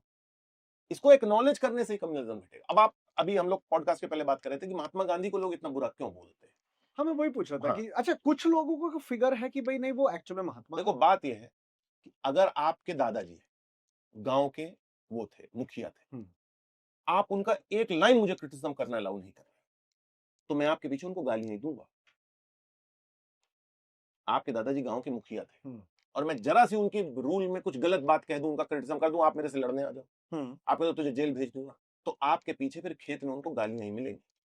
अगर आपने किसी को भगवान बनाया है तो ब्लास्फेमी के लिए तैयार है। बात दिक्कत यह है कि महात्मा गांधी को बियॉन्ड क्रिटिसिज्म कर दिया गया, बियॉन्ड क्रिटिसिज्म। अब यही चीज है ना, यही बात आजकल अंबेडकर जी के साथ हो रही है, वो उनका क्रिटिसिज्म ही अलाउड नहीं, महात्मा गांधी का क्रिटिसिज्म ही अलाउड नहीं, इवन शिवाजी का भी क्रिटिसिज्म अलाउड नहीं, रानी लक्ष्मीबाई का क्रिटिसिज्म अलाउड नहीं। अगेन फंडामेंटल्स बात है, सब इमोशनल इतने हैं। अब मैंने जितनी बात आपसे कही इतने पे तो देखना कितने लोग गालियां देने आ जाएंगे, मेरे स्टूडेंट ही आ जाएंगे कि यार ये तो कितना कम्युनल आदमी है, तो हिंदू मुस्लिम नहीं, यहाँ पे हिंदू मुस्लिम की बात ही नहीं और हो आप सवाल पूछ रहे हो, मेरे को तो कोई फर्क नहीं, आप दूसरा सवाल पूछो, मैं दूसरा जवाब दे दूंगा। नहीं, मेरे को मैंने अभी तक कोई भी हिंदू और मुस्लिम पे आपसे फोर्सफुल्ली, नहीं फोर्सफुली की बात नहीं है, मैं कह रहा हूं कि जो मेरे को समझ आ रहा है, हाँ, वो कहने का मुझे अधिकार होना चाहिए। ऑफ कोर्स है, बिल्कुल अधिकार है। और यहाँ पे हिंदू धर्म से भाई सिंपल सी बात है, अगर कुछ लोगों ये सोच रहे हैं कि भाई ये हिंदू मुस्लिम कर रहे हैं, तो भाई फिर आपकी सोच में कहीं ना कहीं दिक्कत नहीं, और मैं कह रहा हूं अगर कर भी रहे हैं तो क्या मुझे अधिकार नहीं करने का? क्यों ना करें, बिल्कुल अधिकार, हम दंगा थोड़ी करवा रहे हैं यार। बात सिर्फ ये है कि we are so emotional, so passionate, दोनों तरफ के लोग। जो लेफ्ट विंग वाले हैं उनका कहना है एक बार भी ये बात मत करो, सिर्फ यही बात करते रहो कि सब प्यार मोहब्बत से रह रहे हैं। यार कहां सब प्यार मोहब्बत, दो घर के भाई नहीं प्यार मोहब्बत से रहने को तैयार, कोई प्यार मोहब्बत से नहीं रह रहा, वो सिर्फ कोई नहीं रह कहने की नहीं रह रहा, कोई नहीं रह रहा। अब आप देखो, जैसे आप अंबेडकर की बात कर रहे थे या सुभाष चंद्र बोस की बात करूं मैं, या हम गांधी जी की बात करें, ठीक है, ऑल्दो सबका फ्रीडम ऑफ पाथ डिफरेंट था, ठीक है, बट गांधी जी को एक जो अप्रिसिएशन जो वो मिला वो सबको पता। नहीं, एक चीज बताएं आपको, हाँ। एक चीज और बता दूं, गांधी जी को अप्रिसिएशन एकेडमिकली मिला। आज आप ट्रेन में चले जाओ, ठीक, एक जोक अंबेडकर जी पे मार दो, एक भगत सिंह पे, एक बोस पर, और एक महात्मा गांधी पर, आपके पिटने के सबसे ज्यादा चांस किस में है? सबसे कम चांस किस पे? किस पे जोक मारोगे तो पब्लिक नॉर्मली हंस जाएगी? अंबेडकर, बोस, भगत सिंह, गांधी। पब्लिक हंसेगी सबसे ज्यादा किस पे? एक आपने इंडिसेक्ट सा जोक, गांधी जी, ये है बात। गांधी जी को, हाँ, तो बात है आपने उनको एकेडमिकली इतना ऊपर कर दिया कि लोग अब हंसते हैं उन बातों पे। मजबूरी का नाम महात्मा गांधी कर दिया लोगों ने। तो आपने उनको क्रिटिसाइज, आपने उनको ह्यूमन ही नहीं रखा, कोई उनसे पैशनेटली जुड़ा ही नहीं है। उनकी इज्जत इतनी होती है कि कोई उनसे पैशनेटली नहीं जुड़ा, कोई उनसे पैशनेटली नहीं जुड़ा है। या कांग्रेस ने बहुत, वो जो भी किया हो वो आगे की बात है, मैं सिर्फ आपको ये समझा रहा हूं कि भगत सिंह, अंबेडकर, सुभाष चंद्र बोस, इनके फैंस के दिल में आज भी वो कर्ण वाली फीलिंग है, far more talented, far better deserved, but could not get the limelight. तो वो इमोशनली जुड़े हुए हैं। जब भगत सिंह के फैन भगत सिंह के बारे में बात करते हैं तो उनको लगता है कि हमारे घर का लड़का यार पुलिस पकड़ ले गई, पूरा मोहल्ला शांत था। अंबेडकर के बारे में लोअर कास्ट कहते हैं यार वो आदमी जो हमारे लिए कहां कहां नहीं घूमा, जिसने हमें नौकरियां दिलाई, आज हम उसकी नाम की रोटी खा रहे हैं। सुभाष चंद्र बोस के जानने वाले कहते हैं यार वो जो हमारे लिए देश छोड़ के जापान में गया, वहां भटक भटक के लड़ रहा था, दश्त तो दश्त है, दरिया बिना छोड़े हमने बहरे जुल्मात में दौड़ा दिए घोड़े हमने। वो वहां तक लड़ने गया, उसको यार मार डाला गया। वो कोई कहता रशिया ने मार दिया, कोई कहता प्लेन क्रैश में मर गया, कोई कहता जापान में था। तो वो इमोशनली कनेक्टेड है। गांधी जी का मतलब मिल गया यार, जितना किया तो ज्यादा मिल गया नाम, ठीक है चिल करो। गांधी जी वो अमीर रिश्तेदार है, कोई बात नहीं। गांधी जी वो अमीर रिश्तेदार है। गांधी जी वो अमीर रिश्तेदार है जो मर्सिडीज में चल रहा है, उसके बारे में जो करना सबको अलाउड है। मैं ना यूट्यूब पे जैसे ऐसे रिसर्च कर रहा था, क्या नाम था उस यूट्यूबर का ऋतिका, हम्म, मोहक मंगल। उसने एक वीडियो बनाई हुई है, एंड सीरियसली मतलब उसने ऐसे ऐसे फैक्ट दिखाए हैं कि गांधी जी किस तरीके से, मैं वो वर्ड यूज अरे यार करना वो चाहता बट ब्रह्मचर्य के जो उनके हाँ, वो मोहक मंगल क्या, वो यार वो तो डॉक्यूमेंटेड बात है। नोआखाली में सरदार पटेल वाज वेरी कि मैं एक्टिव। सेलिब्रेसी को वो कर रहा हूँ, हाँ हाँ, उसके बाद अगेन वो फैक्ट निकल के आ रहे हैं कि आप दलित, वैसे वो कहने को ये है कि दलित को ऊपर दिखा रहे हैं बट दलितों के साथ ही अत्याचार भी कर रहे नहीं हैं। वो एक चीज आपको बताऊं, हर आदमी जो किसी को ऊपर दिखाना चाहता है उस पर अत्याचार करता है। वो मैं बताऊंगा आपको क्या तरीके हैं उसके। हम लोग जब औरतों के बारे में बहुत इज्जतदार बातें करते हैं तो हम भी उन पर एक तरह का अत्याचार करते हैं। लड़का घर से भाग जाए और लड़की घर से भाग जाए, 1 महीने बाद दोनों लोग लौट के आए, कौन फैमिली में आसानी से रीइंटीग्रेट हो जाएगा, लड़का या लड़की? लड़का। क्यों? क्योंकि आप लड़की को ज्यादा इज्जत देते हैं, लड़की को ज्यादा इज्जत देते हो, लड़की ज्यादा इज्जतदार चीज है, लड़की घर की लक्ष्मी है। ये सब कहना भी ऑपरेशन है। तो गांधी जी की गलती नहीं है। किसी भी समस्या का सॉल्यूशन अगर आप इज्जत के जरिए करोगे तो it will oppress the person. मेरे को आप बहुत इज्जत दे रहे हो, अब आप लोग तो बैठ के ड्रिंक पी रहे हो, मैं आपकी इज्जत में यहां बैठा चुपचाप चाय पी। नहीं, हमारे में भी चाय है। नहीं, मैं एक बात कह रहा था, तो गांधी जी जो ऑपरेस कर रहे थे दलितों को, वो उसमें गांधी जी की सिर्फ गलती नहीं है, उसको छोड़ दिया। और रही ब्रह्मचर्य के नियम, तो हाँ ठीक, गांधी जी करते थे, बिल्कुल गांधी जी करते थे। ये तो बहुत ओपन बात है। मतलब ये मोहक मंगल के तो एकदम डॉक्यूमेंटेड है। गांधी जी के खुद के, गांधी जी का जो लड़का था वो गांधी जी से बड़ा गुस्सा था इस बात को लेकर। गांधी के तो सिर्फ एक लड़के से गांधी जी का अच्छा रिकंसिलिएशन था, शायद देवदास गांधी, हाँ उनसे अच्छा था। बाकी तो एक लड़का का नाम भूल जाओ तो मुस्लिम बन गया था गांधी जी का, इस्लाम अपनाया उसने इस गुस्से में गांधी जी। आपका इस पे क्या टेक है कि कांग्रेस ने गांधी गांधी जी की इमेज को बहुत पोलराइज किया है, बहुत पोलराइज क्या, डिफॉर्म बहुत, किया है। हाँ गांधी जी की इमेज को ठीक बात है करा, हाँ, काफी ऊपर करा, बहुत ऊपर किया। यही रीजन है कि अभी तक गांधी जी के कुछ ऐसे फैक्ट्स हैं जो अभी तक नहीं, गांधी जी के फैक्ट्स हैं सब पब्लिक में, स्कूल में नहीं पढ़ाए जाते हैं। स्कूल में कैसे पढ़ाए जा सकते हैं? गांधी जी की मान लो इज्जत ना भी होती तो गांधी जी का ये ब्रह्मचर्य का नियम स्कूल में कैसे पढ़ा दिया? एक अनपढ़ सवाल पूछ लूं, हाँ जी बिल्कुल। कि ये बहुत सारे लोग एग्री भी करेंगे, हाँ जिसको गाली देनी भाई दे लो, मैं हाँ। तो सिंपल सी बात है, कोई क्या कभी ऐसा होगा कि करेंसी पे से गांधी जी की इमेज हटेगी? करेंसी पे गांधी जी की इमेज है भी तो क्या दिक्कत है? वो कुछ नोटों पे अगर हट भी जाएगी तो क्या समस्या? हटेगी। मतलब गांधी जी की, आपका सवाल ऐसा लग रहा है कि आप चाहते हैं कि हटे, आप चाहते हैं हटे। हाँ। अगर आप चाहते हैं तो ठीक बात है, बहुत ज्यादा पब्लिक चाहेगी हट जाएगी। बहुत सारे लोगों का ये हाँ, है। नहीं मैंने भी देखा है, बहुत सारे लोग तो हाँ। फोटोशॉप भी बनाते हैं। ठीक बात है, मैं भी मानता हूँ यार, देश में और भी लोगों की एक नोट पे, अमेरिका में इतने प्रेसिडेंट है, सब पे वॉशिंगटन की फोटो थोड़ी है। ये नॉन पैशनेट चीज है, इसमें इसमें क्या बात है भाई? और बहुत सारे लीडर हैं, टैगोर की फोटो हो जाए, है ना, अम्बेडकर की फोटो हो जाए, ये कोई बहुत पैशनेट बात नहीं मेरे लिए। ठीक है यार, नोट पे है, अब है सब पे है तो ये थोड़ा अजीब लगता है लोगों को देख के। It shows us an ideological state, इससे हम थोड़े आइडियोलॉजिकल स्टेट लगते हैं। जैसे स्टार्टिंग चाइना में माओ की हर चीज वगैरह। हाँ, स्टार्टिंग में तो पॉडकास्ट आपने 3 चीजें बताई थी जब जो हिस्ट्री में एक्चुअल में प्रॉब्लम थी उस समय पे, ठीक है, जिसमें कम्युनल राइट्स, रिलीजियन और सत्ता, सारी चीजें। आई नीड, वैसे तो आप विदाउट फिल्टर ही बोल रहे हो तब से। आज की डेट में आपको क्या प्रॉब्लम लग रही है? रिलीजन प्रॉब्लम लग रही है, कास्ट प्रॉब्लम लग रही है, पॉलिटिक्स प्रॉब्लम लग रही है? देखो, रिलीजन की, पहले कास्ट की प्रॉब्लम तो हम लोग उसको सीरियसली डील करते हैं। आप देख लो, कास्ट के बारे में कोई भी आप वर्ड बोल दो तो उस पे जो है आपको तुरंत 6 महीने का वो जो भी कास्ट से रिलेटेड है ना, वो हरिजन एक्ट है, रिजर्वेशन है, उनके अपलिफ्टमेंट की बहुत सारी स्कीम्स है। तो कास्ट प्रॉब्लम है भी, but we are seriously dealing with it. We are not brushing it under carpet, हम उसे कारपेट के नीचे नहीं डाल रहे हैं। Caste problem we are taking head on. हमारे एकेडमिक्स में जगह जगह कास्ट की प्रॉब्लम लिखी हुई है। कास्ट एंगल से हर समस्या को देखा जाता है, पूरे पूरे सब्जेक्ट पढ़ाए जाते हैं, सोशियोलॉजी और कितने कितने वो पॉलिटी, जिसमें कास्ट ही का डिस्कशन है। तो कास्ट प्रॉब्लम है, बट हम उसको सीरियसली डील भी कर रहे हैं। इसलिए आप देखो, कास्ट बेस्ड दंगे भारत में नहीं होते। एक कॉलोनी में आप किस कास्ट के लोग हैं बता पाना बड़ा मुश्किल है। आप किसी भी गेटेड कॉलोनी में चलो, गुड़गांव, नोएडा, दिल्ली की, अपनी कॉलोनी में आप पता कर लो, आप कास्ट उतनी आसानी से नहीं पता लगा पाओगे, रिलीजन तुरंत पता लगता है। तो कास्ट प्रॉब्लम है, बट हम सीरियसली से डील करें। रियली ये लैंग्वेज भी अब वापस, मेरा मानना है कि थोड़ा communalism is real problem in this country, और उसके बारे में हम सीरियस भी नहीं है, हमें पता ही नहीं है प्रॉब्लम, हम प्रॉब्लम ही डिस्कस नहीं, मतलब समस्या ये देखो, आप कहते हो कि यार मुझे एक दिक्कत है, मैं साइनस की दिक्कत है और मेरा इलाज चल रहा है और डॉक्टर ठीक इलाज कर रहा है, मैं दवाई कर रहा हूं, तो यू, अब मैं जान रहा हूं, मैं आपकी आपको आंख को देख के मुझे लग रहा है आपके लीवर में दिक्कत है, मैं डॉक्टर हूं लीवर का, आप मानने को नहीं तैयार, आप मेरे से लड़ रहे हो, अब मेरे को तू तो पैसे ऐंठना चाहता है, तू तो टेस्ट करवाना चाहता है, तू तो लुटेरा है, तो भाई फिर आप मृत्यु की ओर बढ़ रहे हैं। कम्युनलिज्म इज रियल प्रॉब्लम, मतलब रियल क्या मतलब रियल। एक सवाल है, जैसे पूछो कि हम लोग कम्युनल हैं इसलिए हम कम्युनल नेता चुनते हैं, या नेता कम्युनल है और अपनी पॉलिटिक्स फैलाने के लिए वो कम्युनलिज्म बढ़ा रहे हैं। मतलब यह है कि कम्युनलिज्म लोगों से, लोग कम्युनल है इसलिए कम्युनलिज्म ऊपर की तरफ फैल रहा है, पॉलिटिक्स कम्युनल हो रही है, या कम्युनल नेता कम्युनलिज्म ऊपर से नीचे फैला रहे हैं इसलिए लोगों में कम्युनलिज्म। देखो मैं भी शायद गलत हो सकता हूँ, but I give you very clear answer.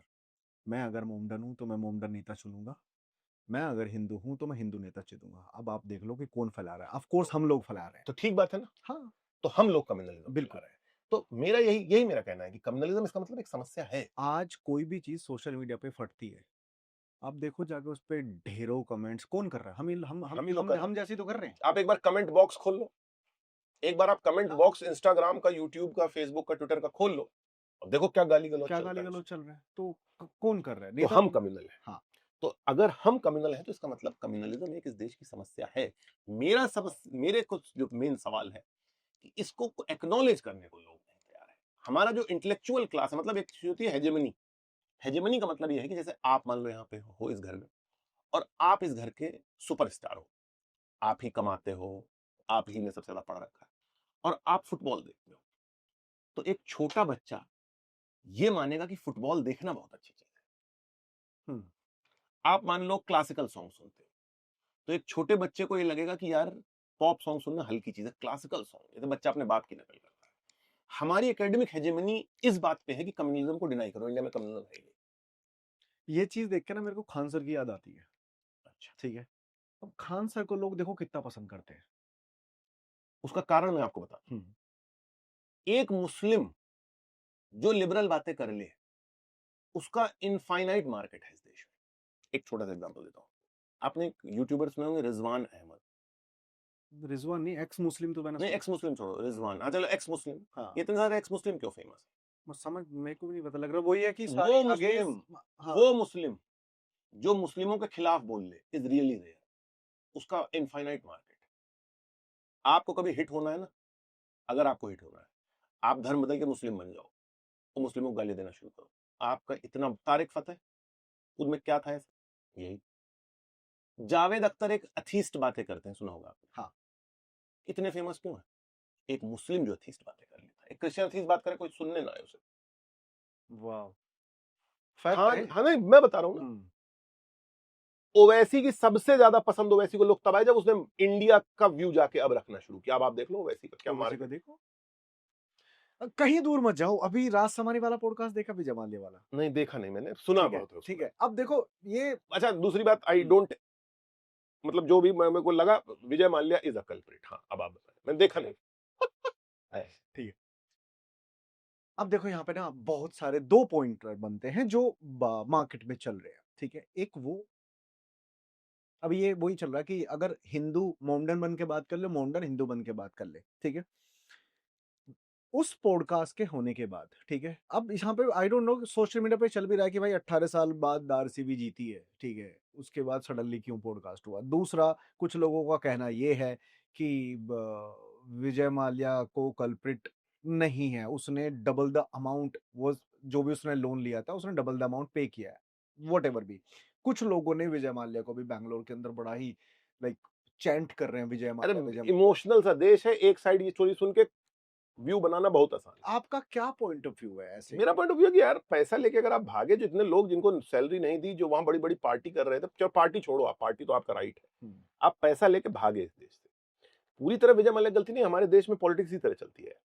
मतलब मैं कहना नहीं चाहूंगा 2004 के बाद ही एकदम से विजय माल्या की किंगफिशर एयरलाइन भी आ गई, आरसीबी खरीद ली, राइज हुआ। He was a Congress backed businessman. 2014 के बाद उनका शेयर्स नीचे आ गए। 2014 के पहले अडानी ऐसा क्या करते थे जो एकदम से 14 की बात करने लगे। कौन सी टेक्नोलॉजी खोज ली? इंडिया का बिजनेस ऐसे ही चलता है, पॉलिटिशियन बैक्ड बिजनेसमैन होते हैं, एक गवर्नमेंट में वो स्टार बनते हैं, अगले गवर्नमेंट उन्हें हंट करती है। तो भी क्या लगता है विजय माल्या भी स्टार बनेंगे? अभी वापस कांग्रेस अध्यक्ष बन जाएंगे, as simple as that. India में बिजनेस ठेकों पे चलता है, कोई टेक्नोलॉजी पे नहीं चलता है। आपको पता है इलॉन मस्क कभी ट्रम्प से लड़ गया? हाँ, क्यों? इंडिया में लड़ सकता है क्योंकि इलॉन मस्क को पता है मैं टेक्नोलॉजी से बिजनेसमैन हूं यार, मेरी स्पेस एक्स और टेस्ला जिस देश में बनाऊंगा उस देश में बन जाएगी। तभी तो इलोन मस्क आप मेरे को बताओ, सहारा श्री थे, सुब्रत राय सहारा, क्या बिजनेस करते थे? सहारा ग्रुप ना, एनबीएफसी करता क्या था? NBF finance. फाइनेंस का बिजनेस हाँ, करता था। इतना फाइनेंस का आपको पता है, सुप्रीम कोर्ट ने जब उनकी सीडी चेक करी, आप नेट पे देखना, 5,000 कलावतियों ने उनके यहाँ पैसा जमा कराया था, एक लखनऊ की एक एड्रेस से। औरत का नाम कलावती, एड्रेस भी सेम, और 5,000 औरतों ने 10,000 रुपए जमा करा रखे। तो कोई बहुत लीगल बिजनेस था, पॉलिटिशियन बैक्ड बिजनेस था, पॉलिटिशियन पावर से चला गया, हिज हंटिंग स्टार्टेड। इंडिया में बिजनेस इसी तरह चलते हैं, ठेकों से। ठेका बैक्ड बिजनेस होता है, ठेका मिल जाता है, 3-4 लोग एक सेम कैटेगरी के हैं, सेम कैलिबर के, आपको ठेका मिल जाएगा, आप चमकोगे और आप बहुत सारे लॉ ब्रेकिंग चीजें आपको कराई जाएंगी। अरे यार, छोटा रोड का कॉन्ट्रैक्ट बिना पॉलिटिशियन बैक लेके दिखाओ मुझे, आप बड़ी बात है। तो विजय माल्या एक पॉलिटिकल सिस्टम के बैक्ड बिजनेसमैन थे, पॉलिटिकल सिस्टम कोलैप्स हुआ, विजय माल्या कोलैप्स हुआ, ये बात ठीक है। Legally he is, I feel कि वो जो भागे, जिस तरह पैसा देना अलग चीज होती है यार। यार ये बताओ कि मैं, मेरे को पुलिस हाथ देके रोके सीट बेल्ट पे, 5,000 रुपए चालान है, मैं भाग जाऊं, रुकू ना, पुलिस वाले को एकदम भाग जाऊं, बाद में को मैंने 5,000 रुपए जमा करा दिया, I am not culprit. Of course I am culprit, you are going against. हाँ जी। एक वो सिविल लॉ, सिविल क्राइम से वो क्रिमिनल लॉ क्राइम कर दिया उन्होंने, क्राइम कर दिया उन्होंने। पहले तो एक सिविल प्रॉब्लम थी, पैसा ना देना, आप ही घर का लोन ना चुका पाओ तो ये भी तो एक सिविल प्रॉब्लम है। आप भाग जाओ, फिर उसके बाद कहो मैंने तो पैसा चुका ही दिया 10 साल बाद, भाग जाना इज अ क्राइम। तो दाऊद इब्राहिम की भी कहानी सुनाओ, एक 4 घंटे का पॉडकास्ट करो दाऊद इब्राहिम का, वो भी देखो, ऐसी कहानी आपको इमोशनल सुना देगा। किसकी कहानी इमोशनल नहीं है? वन साइडेड कहानी तो कब खराब लगती है यार। अभी इंडिया पाकिस्तान का युद्ध हुआ, उसमें आप सच नहीं पता लगा पा रहे हो, इंडिया कह रही हम जीते, पाकिस्तान कह रहा हम जीते। देवरानी जेठानी की लड़ाई में आप किसी देवरानी को बिठा के सुन लो, वो आपको अपनी साइड की रो के सुनाएगी, तो आप लड़ने पहुंच जाओगे दूसरी। सास बहू की लड़ाई में लड़का नहीं जिंदगी भर समझ पाता है मेरी मां सही थी कि मेरी बीवी सही थी, एक साइड की कहानी वो रोज सुनता है, लॉबी में एक ही सुनता है, कमरे में एक ही सुनता है, वो नहीं बेचारा पता लगा पाता है कि कौन सही। आप विजय माल्या एक साइड, इसलिए मैंने उसको सुनने का पेन लंबा भी है, not interested, I have many other works to do. But मैं एक बात बता रहा हूं कि वो देश से भागे, और भागने में सिर्फ उनकी गलती नहीं थी, ये कंट्री का बिजनेस का नेचर ही है। बीच में अभी हम ना थोड़ा सा टॉपिक से भटक गए थे, but back to one podcast की, जो लिंग्विस्टिक प्रॉब्लम है, लैंग्वेज प्रॉब्लम है, कि तमिल में आप तमिल बोलो, ठीक है, बेंगलुरु में कन्नड़ बोली जाती है ना? कन्नड़। हाँ, तो ये इस समस्या का कोई सॉल्यूशन है? देखिए, पहली बात तो ये समस्या ब्रिटिश पीरियड की है ये भी। 1905 में बंगाल का पार्टीशन हुआ था, लॉर्ड कर्जन ने किया था। तो बंगाली कह रहे थे कि हमारा जो बंगला लोग हैं उनको एक साथ रखो। 1911 में उन्होंने बंगाल एक साथ करके बना दिया, तो बंगाल पहला लिंग्विस्टिक स्टेट बना।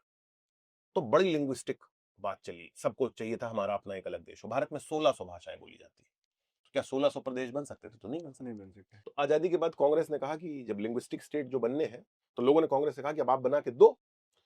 तो थोड़ी हेजिटेशन के बाद लिंग्विस्टिक स्टेट बनाने पड़े। आंध्र प्रदेश में पोट्टी श्रीरामुलु थे, 50 दिन से ज्यादा के अनशन के बाद मरे, तो लिंग्विस्टिक स्टेट बनाने पड़े। लिंग्विस्टिक स्टेट बने तो ये माना गया कि ठीक है, अब ये प्रॉब्लम दब गई। मगर दिक्कत ये हुई कि हमारा जो नेशनलिज्म है ये यूरोप के नेशनलिज्म से इंस्पायर्ड है। यूरोप का नेशनलिज्म लैंग्वेज के बेस पे है। जर्मनी का मतलब जर्मन स्पीकिंग लोग, राइट। फ्रांस का मतलब फ्रेंच स्पीकिंग, स्पेन का मतलब स्पेनिश, पुर्तगाल पोर्चुगीज, इटली मतलब इटालियन लैंग्वेज, सब लैंग्वेज है।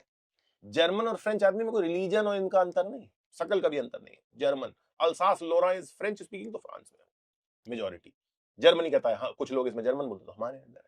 चेकोस्लोवाकिया का स्टूडेंट है तो जर्मन लैंग्वेज है तो जर्मनी होना चाहिए, हिटलर ने ले लिया। तो मतलब ये है कि हमारा जब नेशनलिज्म डेवलप हुआ, शायद मैंने आपको थोड़ा और पीछे ले जा रहा हूँ, कि हिंदी उर्दू, मैंने आपको बताया था हिंदी उर्दू के डिवाइड से शुरू हुआ। इंडियन नेशनलिज्म जो है वो शुरू में भारतेंदु हरिश्चंद्र और ये महामना मदन मोहन मालवीय, हिंदी और उर्दू पे जो है नेशनलिज्म बना। उर्दू नेशनलिस्ट पाकिस्तान में, हिंदी नेशनलिस्ट ने इंडियन नेशनलिज्म लीड किया। तो हमारे बहुत सारे लीडर कहते थे कि हर राष्ट्र की एक भाषा होनी चाहिए। कभी अगर आप पुराने रेलवे स्टेशन में गए होंगे जहां अभी भी पुरानी पुताई है, वहां पे कई जगह लिखा रहता है कि हिंदी भारत की एकमात्र राष्ट्रभाषा है, हिंदी एक भाषा होनी चाहिए, हिंदी लोगों को एक में पिरो सकती है। तो हमारे लीडर्स ने हिंदी प्रमोट करनी शुरू करी। इससे बड़े सारे साउथ इंडियन नाराज हुए कि आप पूरे देश की हिंदी भाषा कैसे कह सकते? तो हमारे लीडर्स ने कहा क्योंकि ज्यादातर लोग हिंदी बोलते हैं। तो अन्ना दुराई ने कहा फिर तो कौवा राष्ट्रीय पक्षी होना चाहिए। मोर कैसे हो गया? कौवे सबसे ज्यादा है, मोर तो नहीं है ज्यादा। तो ये सब बवाल चल रहा था कि हिंदी के खिलाफ। इस पे मेरा थोड़ा टेक है, वो मैं बोलता नहीं उस टेक। उसका कारण ये है कि where I work my boss is South India. बस सुनिएगा पूरी बात। और अगर मैं अपना व्यू दूंगा तो लोगों को ये लग सकता है कि मैं कई बार ये कहता भी हूं कि मैं इसीलिए अपने ज्यादा व्यूज पे नहीं देता हूं, बिकॉज लोगों को लगेगा कि शायद मैं किसी प्रकार की चापलूसी करने की कोशिश कर रहा हूं। But let me tell you, I lived 6 to 7 years in southern India. और एक चीज मुझे फील हुई कि नॉर्थ इंडियंस थोड़ा उस प्रिविलेज को नहीं समझते जो उनके पास है। थोड़ा सा उस प्रिविलेज को नहीं समझते। जैसे मेरा आपको एक ये मानना है, आपको पता है उन रंड मून नाल अंज आर येल येट उम्बद पत क्या है? ये पता है आपको? ये 1 2 3 4 5 6 7 8 9 10 तमिल में है। आपको ये नहीं पता, आप ये जानने की भी कोशिश नहीं करते। पर आपकी ये इच्छा है कि एक तमिल लड़का हिंदी सीख के आपके एग्जाम में हिंदी में आपसे कंपीट करे, तभी नौकरी पाएगा वो। साउथ इंडिया की एक सबसे बड़ा जो उनका जो एक कह लें डायलमा या एक जो डर है कि अगर हमने हिंदी को जरा भी एक्सेप्ट किया तो ये हिंदी को एग्जाम्स में और हर जगह इंपोज कर देगी और फिर एग्जाम्स हिंदी में। आप एक जर्मन लड़के से जर्मन लैंग्वेज में लिखा हुआ एग्जाम कभी पास कर सकते? नहीं कर सकते।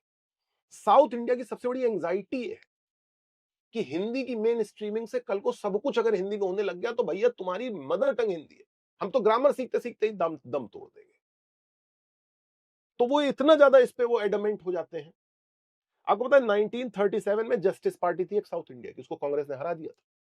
जस्टिस पार्टी का करियर जो द्रविड़ कंट्री की मांग करता उसको हरा दिया था। द्रविड़ लिंग्विस्टिक रीजनलिज्म खत्म हो गया था। बट वहां पे सी राजगोपालाचारी सीएम बने और उन्होंने 3 लैंग्वेज फॉर्मूला दे दिया। इंग्लिश पढ़ोगे, तमिल पढ़ोगे और हिंदी पढ़ोगे। अब एक तमिल लड़का कहता है कि भाई तुम तो यार 2 ही लैंग्वेज पढ़ रहे हो, हिंदी पढ़ रहे हो और इंग्लिश पढ़ रहे हो, और थर्ड के नाम पे संस्कृत पढ़ लेते हो जो कि हिंदी है, तुम्हारी ओल्ड लैंग्वेज हो, तो कोई बोल भी नहीं रहा। हमें तुम 3 लैंग्वेज पढ़वा रहे हो और हम कल को एक्सेप्ट कर ले। आपको पता है यूपीएससी का एग्जाम इंग्लिश और हिंदी में लिख के आता है। आईएएस का एग्जाम जो होता है उसमें क्वेश्चन इंग्लिश और हिंदी में लिखा होता है। अब आप एक सवाल का जवाब बताएं, describe Catholicism in the policies of Akbar. Catholicism मुझे नहीं पता। कैथोलिक का मतलब क्या होता है? क्रिश्चियन कैथोलिक होते हैं ना, कैथोलिक क्रिश्चियंस प्रोटेस्टेंट। अब लोगों को लगा यार कि अकबर कैथोलिक कब हुआ। हिंदी ट्रांसलेशन में आपको पता है तो अकबर के विश्व बंधुत्व के भाव को दर्शाए। कैथोलिसिज्म का मतलब विश्व बंधुत्व होता है। आपको नहीं लगता है इसने हिंदी स्पीकिंग लड़कों को एज दे दी? तो फिर तो हिंदी की जगह आपको इंग्लिश मातृभाषा करनी चाहिए ना, वो which is also easy for the north and south Indian both। यही बात है, यही साउथ इंडियंस कहते हैं कि अगर सीखनी है तो इंग्लिश सीखो ना। अब आपने मेरे से एक सवाल पूछा, मुझे उसमें पता ही नहीं उसका मतलब। और सुनिए, मैं अपना बताऊं, एथिक्स का पेपर में एक बार लिखा था, right a short note, 30 word लिखने हैं ब्रेविटी। ब्रेविटी का मतलब क्या होता है? ब्रेविटी। हाँ, ब्रेविटी, ब्रेव लाइक ब्रेविटी, बहादुरी। हाँ। इसका हिंदी ट्रांसलेशन है स्पष्टता। ब्रेविटी है, ब्रेविटी नहीं, ब्रेविटी, BREI, ब्रेविटी, स्पष्टता। अब जो नहीं जानता हिंदी, अच्छे अच्छे अंग्रेजी बोलने वाले ब्रेविटी को स्पष्टता नहीं जान पाएंगे। अच्छे अच्छे इंग्लिश बोलने वाले कैथोलिसिटी को विश्व बंधुत्व नहीं समझ पाते। रियल प्रिविलेज वो है जो आप समझ ही ना पाओ। आप जब अपने काम वाले के लड़के को देखते हो तो आपको बेवकूफ लगता है क्योंकि वो बेरोजगार है। आपको पता ही नहीं आपके माँ बाप ने कितना पैसा आप पे खर्च किया जो आज आप यहाँ पढ़े लिखी बात बोल रहे हैं। मैं जो पढ़े लिखों की तरह आपके सामने हूं, इसके पीछे मेरे माँ बाप का लाखों रुपया लगा हुआ है, केयर लगी हुई है। उन्होंने मुझे बस में नहीं चलने दिया, उन्होंने मुझे कहा बेटा तू बैठ के पढ़। एक जब हम जूस वाले के लड़के को देखते हैं तो हम उसको देख के बड़ा हमें सुपीरियरिटी फील होती है, तो बेवकूफ है। आपके माँ बाप ने लाखों रुपए आपको खर्च किया तब आप इंसान बने, फिर असली प्रिविलेज दिखता नहीं है। एक ये बात मैं मानता हूं, मैं ज्यादा इस बात को कहता नहीं हूं, उसका कारण सच में बिकॉज मैंने उन सर से भी कहा, जो बॉस है मैनेजर रविंद्रन सर, मैंने उनसे कई बार कहा कि सर मैं अपने विचार सिर्फ इसलिए प्रस्तुत करता हूं, लोगों को लगेगा कि I want to make you happy, but really I lived a lot of my time in Tamil Nadu. मेरे को वहां रह के फील हुआ कि ये एक एंजाइटी है। नॉर्थ वाले लैंग्वेज को ज्यादा उस बारे में ज्यादा सोचते नहीं है। यही मैं कह रहा हूं, मैं नहीं कह रहा हूं नॉर्थ वालों की कोई विल खराब। साउथ वाले थोड़ा बिटर है इस मामले को लेकर, उन्हें इस बात का डर है, नॉर्थ वालों को डर नहीं है। यहाँ पे हम प्रिविलेज्ड है। आप अमेरिका जाके अमेरिका की बुराई कर दो, लोग उतना बुरा नहीं मानेंगे। आप बिहार में जाके बिहार की बुराई करो, लोग बुरा मानते हैं। यूपी में जाके यूपी की बुराई करो, लोग बुरा मानते हैं। ये एक तरीके का इंफीरियोरिटी कॉम्प्लेक्स, बिटरनेस है। तो आपको क्या लगता है आप एक ब्राह्मण से हाँ। पंडित बोल दो और एक लोअर कास्ट से उसका टर्म बोल दो, कौन ज्यादा बुरा मानेगा? लोअर कास्ट लोअर कास्ट वाला, वो उस मामले में बिटर है। साउथ इंडिया में जो लैंग्वेज की बिटरनेस है वो है, मैं मानता हूं। लैंग्वेज की बिटरनेस, दूसरा फंडामेंटल से एक मेंटालिटी बनी हुई है कि भाई ये लोअर कास्ट है, इसको ये नहीं बोल सकते। तो मैं यही कह रहा हूँ कि साउथ इंडिया में जो बिटरनेस है, जो नॉर्थ इंडियंस को कहते हैं ये लैंग्वेज बोलो बोलो बोलो, उसके पीछे पॉलिटिक्स तो है ही, पर उसके पीछे ये उनकी बिटरनेस भी है यार, कि तुम क्यों नहीं बोलोगे, हम तो तुम्हारा एक दो, आप बताओ साउथ इंडिया में जाके आप बोलो चार, हर आदमी जानता है चार, इधर आ उधर जा। इंगेवा बताइए क्या मतलब है? इंगेवा, इंगेवा मतलब इधर आओ, इधर आओ। उल्लेपो अंदर जाओ, ये बेसिक बेसिक वर्ड नहीं पता। इदी अविलो कितने का है ये नहीं पता होगा, मैं बता रहा हूं। अरे मैंने कई बार सोचा, पर फिर वही मेरे को लगा लोग उसको गलत समझेंगे। मेरा यूट्यूब चैनल है, मैं ये सच में कई बार मैंने सोचा, और मैं शायद इसको शुरू भी करूं कि एक चैनल बनाऊं, उसमें अपने जो कर्नाटका के स्टूडेंट है उनको बुला के बोलूं, भाई तुम नॉर्थ इंडियन लड़कों को सिंपली कन्नड़ा वर्ड बता, सिखाई कन्नड़ा, हम सीखने को तैयार है कन्नड़ा, सारी बिटरनेस चली जाए, आप एक बार सीखना तो शुरू करो। एक बार साउथ इंडियंस को लगे तो कि आप भी उनकी लैंग्वेज की वैल्यू करते हो, आपको उनका एक वर्ड नहीं पता, 1 2 3 4 नहीं पता। सांप को क्या कहते हैं साउथ इंडियन लैंग्वेज में, तमिल लैंग्वेज में क्या कहते हैं पता ही नहीं होगा। दूध को पाल बोलते हैं, आपको नहीं पता, और आप ये चाह रहे हो कि वो आपकी लैंग्वेज बोल के आपके बराबर पढ़े लिखे और कल को वो एक्सेप्ट करने लग जाए तो आप एग्जाम में डाल दो अपनी लैंग्वेज। जब देश आजाद हुआ तो ये था कि आईएएस का एग्जाम हिंदी में होगा 1965 के बाद। एक आईएएस ना बनता साउथ इंडिया से, एक आईएएस नहीं बन पाता साउथ इंडिया से। आपको अगर स्क्रीनिंग करनी हो, मान लो मुझे सिर्फ जर्मन लड़के इंडिया में सिलेक्ट कराने हैं, जर्मन ग्रामर का एक पेपर डाल दूंगा, खत्म कहानी, जिंदगी में पाते हो पाऊंगा। ये स्क्रीनिंग, इसको इनविजिबल स्क्रीनिंग्स बोलते हैं। मैं हिंदी ग्रामर का एक पेपर डाल दूं, एक तमिल लड़का नहीं उसको पास कर पाया। मेरा ये नहीं कहना है कि वो जो कर रहे हैं वो सही है, मेरा कहना है उनकी बिटरनेस का कारण ये है कि कई बार ये बात हो चुकी है कि हिंदी लैंग्वेज पूरे देश की बनेगी, वो हिंदी नहीं बोल पाते यार, वो आपसे आपकी लैंग्वेज में कैसे कंपीट कर लेंगे? इंग्लिश कम से कम एक न्यूट्रल लैंग्वेज तो है। मैंने ना 2-3 रैपिड फायर राउंड मतलब सवाल कुछ लिखे हुए हैं, तो मैं सोच रहा हूँ आपसे पूछ लूं। अगर आपको मौका मिले डिनर करने का, तो वो हिस्टोरिकल फिगर कौन सी होगी जिसके साथ आप करना चाहेंगे? वैसे तो बहुत सारे होंगे, एक पूरा बारात बुलानी पड़ेगी। है। तो एक अभी अब आप कह रहे हो तो मैं, अगर मेरे को करना हो तो एक Chanakya will be a good figure. Interesting. उसका एक कारण बताता हूँ, चाणक्य थोड़ा मेरे को, वैसे तो बहुत सारे लोग कहेंगे चाणक्य हिस्टोरिकल फिगर ही नहीं है, ये भी एक कहानी है, जो भी है वो कौटिल्य चाणक्य। अगर मुझे मुझे जो पसंद आई चाणक्य की बात यह है कि ही always were a very realist person. तो आप कभी चाणक्य कौटिल्य को पढ़ें तो मतलब बिल्कुल नेक्स्ट लेवल रियलिज्म, कोई आइडियल बात ही नहीं। तो ये अगर कमेंट आएंगे ना, तो हम नेक्स्ट पॉडकास्ट फिर इसी पे करेंगे। हाँ ठीक बात। ठीक है। दूसरा सवाल मेरा ये है कि इंडियन हिस्ट्री का वो कौन सा एक मिथ है जिसको आप बस्ट करना चाहते हो? सब बर्स्ट है पहले से ही, कौन सा बर्स्ट? एक आपका फेवरेट कोई कि भाई ये तो होना ही नहीं चाहिए, इसको तो मैं बोलूंगा ही बोलूंगा। We need to revisit the British rule of India. जो ब्रिटिश रूल हम पढ़ते हैं वो बहुत ही पॉलिटिकली लोडेड है। उसको पढ़ने से पहले ही बच्चा एकदम बड़ा कक्षा 3 के लेवल का ब्रिटिश रूल पढ़ाया जाता है। तीसरा सवाल ये है, एक ऐसा मैसेज और एक ऐसा लेसन जो आप इंडियन हिस्ट्री से हर एक यूथ को देना चाहते हो, जिस ये आपकी ऑडियंस है। देखो पहली बात, पास्ट में जो कुछ भी हुआ उसको एक्नॉलेज करें, उसको एक्सेप्ट करें, इससे नफरतें और इससे समस्याएं कम होंगी। फॉर एग्जाम्पल, अगर आप एक अपर कास्ट है और आप इस बात को एकदम डिनाई करते हैं कि कोई हमारे पूर्वजों ने किसी लोअर कास्ट पे कोई ऑपरेशन नहीं किया था, तो आप कास्टिज्म को बढ़ा रहे हैं। अगर आप एक मुस्लिम हो और आपसे कहा जाए कि मंदिर गिराए थे औरंगजेब, उसको एक्सेप्ट करना कम्युनलिज्म को कम करना है, उसको एक्सेप्ट करना कम्युनलिज्म को कम करना है। अगर आप एक हिंदू हो और आपसे कहा जाए कि हिंदू कॉलोनी में मुस्लिम को घर नहीं मिलता है, आपको इस बात को, ये सच है, इसको एक्नॉलेज करें। किसी मोहल्ले में चल के अभी मैं अभी दिखा रहा हूं, चीज को एक्नॉलेज करना, उसको कम करना है। अंग्रेज हमेशा इस बात को एक्नॉलेज करते हैं कि हाँ हम कॉलोनियल रूल थे, कोई नफरत नहीं, कोई नफरत नहीं, आप उसको एक्नॉलेज करो। उसको ब्रश करना कि नहीं नहीं इसको बात मत करो, इसको बोलो मत, वो फोड़े को दबाना है, फोड़ा और तेजी से बढ़ेगा, स्प्रिंग है वो, उसको आप दबा के नहीं रोक सकते। कभी भी कोई भी समस्या पास्ट की बात से बताई जाए, ओपन हार्ट से उसे डिस्कस करें, ऑब्जेक्टिवली उसे डिस्कस करें और एक्नॉलेज करें।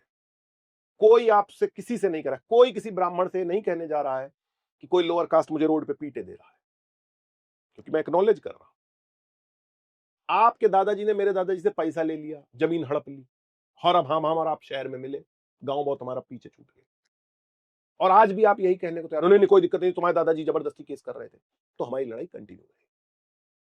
आप एक बार एक्नॉलेज कर लो, यार ठीक बात है, मैं थोड़ी हूं अपना दादाजी, यार वो गए, वो जिनको जो करना था वो करके गए, तो we will be just a neighbour, यार हम लोग गांव में एक साथ थे, रही होगी कोई समस्या। स्कूल के फ्रेंड जब आपस में स्कूल की लड़ाई के बाद शहर में मिलते हैं सालों बाद, तो हंस के उस बात को हटा देते हैं। बहुत सारी प्रॉब्लम है पास्ट की प्रॉब्लम्स को ओपनली डिस्कस करें, ऑब्जेक्टिवली डिस्कस करें, उनके बारे में ज्यादा उनको ग्रज ना पालें, उस पर ओपन रहे, उसको ओपनली डिस्कस करें, हुआ था ऐसा, बस खत्म कहानी है, कोई आपसे उसका हिसाब लेने नहीं जा रहा है, पर आप उनके वकील बनोगे तो फिर हिसाब लिया जाएगा। भाई आपको इन्होंने पीट दिया, मैं बगल में खड़ा था, आपको मुझसे दुश्मनी नहीं है, पर मैं हंस रहा हूं, मैं इनका सपोर्ट करता हूं, बहुत ठीक किया, तो आप फिर उनको नहीं तो मुझे तो पीट ही दोगे, उनको नहीं पीट पाओगे तो मुझे पीटोगे। आपको, हमारे देश की जो यूथ है, ये इसका काम ये है कि जब ऐसी बातें आया करें तो उसको थोड़ा ओपन माइंड से देखा करें, उसको एक्नॉलेज किया करें। एक्नॉलेजमेंट से पेन कम होता है, and acknowledgement is half the healing, आधी हीलिंग हो जाती है एक्नॉलेजमेंट से। बीमार आदमी से लोग मिलने इसलिए नहीं जाते कि इलाज कर देंगे, उससे यही कहने जाते हैं हाँ तुम बीमार हो। आप ही मेरे को फीवर दिखाओगे, नौटंकी कर रहे हो यार, कोई फीवर नहीं, मैं तो नहीं लग रहा ना, मैं आपके फीवर में हाँ बोल के आपका इलाज कर रहा हूं ना बोल के आपका इलाज कर रहा हूं, बट जब मैं हाँ यार है बुखार, अब एक सांत्वना जता रहे हो, सांत्वना के बस उसको एक्नॉलेज तो करो यार, कर रहे हो, एक्नॉलेज तो करो। वो ना, तुम्हारे जैसे देखने वाले नहीं देखे, जिगर में किस तरह रंजो गम पाले नहीं, और तुम्हारा नूर तो यहां सबने देखा है, किसी ने हमारे पांव के छाले नहीं देखे। अब वो ये नहीं कह रहा तुम मेरे पांव के छालों में मलहम लगाओ, मैं देख तो एक बार उस पर हाथ तो रख दो कि हाँ यार है छाला ये। वी आर अवर हिस्ट्री यार, we are our past, we are our past and we are very passionate about it. हम बड़े पैशनेट। जैसे एक बार मेरे को किसी ने कुर्ता गिफ्ट किया, स्टूडेंट ने कुर्ता गिफ्ट किया, कुर्ता मैं लेके आया, तो ऐसे ही घर में, अब आजकल कपड़ों की तो कोई कमी नहीं है, मेरी मम्मी ने कुर्ता देखा, येलो कलर का अच्छा सा कुर्ता था, तो मैंने कहा अरे इस कुर्ते को रख लो, अभी मत खराब करो, उस दिन पूजा होगी तो पहन ले। मैंने कहा ठीक है, रखा मैंने, और मैं एकदम से मेरे दिल में आया कि यार आज से 100-150 साल पहले मेरे गरीब पूर्वज जब दक्षिणा में ऐसे कुछ मिलता रहा होगा कुर्ता, तो उसको कितने सहेज के रखते होंगे कि यार इसको शादी में पहन के जाएगा। तो मैं थोड़ा इमोशनल हुआ इस बात को लेकर, अभी भी हूं कि यार वो बेचारे एकदम मुंह देख रहे हैं, किसी ने कुर्ता रख दिया, जजमान ने लेके कुर्ता घर आए, घर आके वो भी ऐसे ही करते होंगे कि यार एक नया कुर्ता मिला है, किसको रख देते गंदा ना हो, इसको हम शादी में पहन के जाएंगे। तो फिर मेरे को लगा यार कि मैं क्यों इस बात पे इमोशनल हो गया, तो फिर मेरे को लगा मैं ही हूं, वो मैं ही था, वो मैं ही हूं भाई, उसी खून से तो मैं बना हूं। आपके अगर दादाजी को शरीर कमजोर था तो आपका भी शरीर कमजोर, उनकी हाइट कम थी तो आपकी भी हाइट कम, आप ही हो वो, वही चलते चले आ रहे हो। 5,000 साल पहले आपके दादाजी की अगर आंख कमजोर, आपके घर में अगर सबकी आंख कमजोर है, डायबिटीज है, तो आपको भी होता है। यू इनहेरिटेड योर पेरेंट्स, हम वो हैं, कैसे हम ना पैशनेट हो। मैं सुन लू 200 साल पहले मेरे गांव में किसी जमींदार ने मेरे दादाजी को मारा था, मैं कैसे नहीं पैशनेट हूं, और वो मुझसे कह रहा भूल जाओ इसको। कोई नहीं भूलेगा, एक शब्द, एक दिन नहीं भूल सकता, एक मिनट नहीं भूल सकता, एक मिनट नहीं भूल सकता। तो ये पैशंस है, ये जो हम अपनी लिए होल्ड करके रखते हैं अपने पास्ट के प्रति, ये सब रखते हैं, ये सब रखते हैं। आप देखो शिया मुहर्रम के दिन कैसे अपने ऊपर, वो देखा होगा आपने, वो अपने वो आप चाबुक, हाँ, कि हम वहां करबला में क्यों ना हुए। वो आज भी यजीद को गालियां देते हैं, वो आज भी कहते हैं काश हम भी वहां होते तुम्हारे साथ मरने को। तो हर आदमी पास्ट को लेके पैशनेट है, कैसे भूल जाए, ये क्या स्टेट का कहना, भूल जाओ, कास्ट का कोई समस्या नहीं, कास्ट में ये कहते भूल जाओ, कितना बवाल होता आज। अंत में आप देखो लोग भूले, आपको कास्ट बेस्ड काउंटिंग करवानी पड़ रही है, जनगणना। कोई नहीं भूलता, कोई नहीं भूलता। डन है सर। और मुझे लगता है कि हमें पार्ट 2 एक और बनाना पड़ेगा, जो आपने चाणक्य वाला बताया था, तो डेफिनेटली हम उस पे करेंगे। बाकी थैंक यू। मुझे लगता है कि जो 10वीं 12वीं में हम हिस्ट्री पढ़ते हुए आ रहे थे, उससे अलग हट के आज आपने हमें पढ़ाया, तो बहुत सारी चीज़ें पता लगी है। और आप लोगों से सिर्फ सिंपल सी एक रिक्वेस्ट है, ऐसे बहुत सारे टॉपिक्स हैं जो अभी कवर्ड नहीं किए हमने, बट डेफिनेटली अगर आप लोग सपोर्ट करेंगे तो हम बिल्कुल कवर करेंगे। और चाणक्य वाला पॉडकास्ट सर के साथ डेफिनेटली हम करेंगे। बाकी चैनल को सब्सक्राइब कर लेना, और बस sir. Thanks. Thank you sir.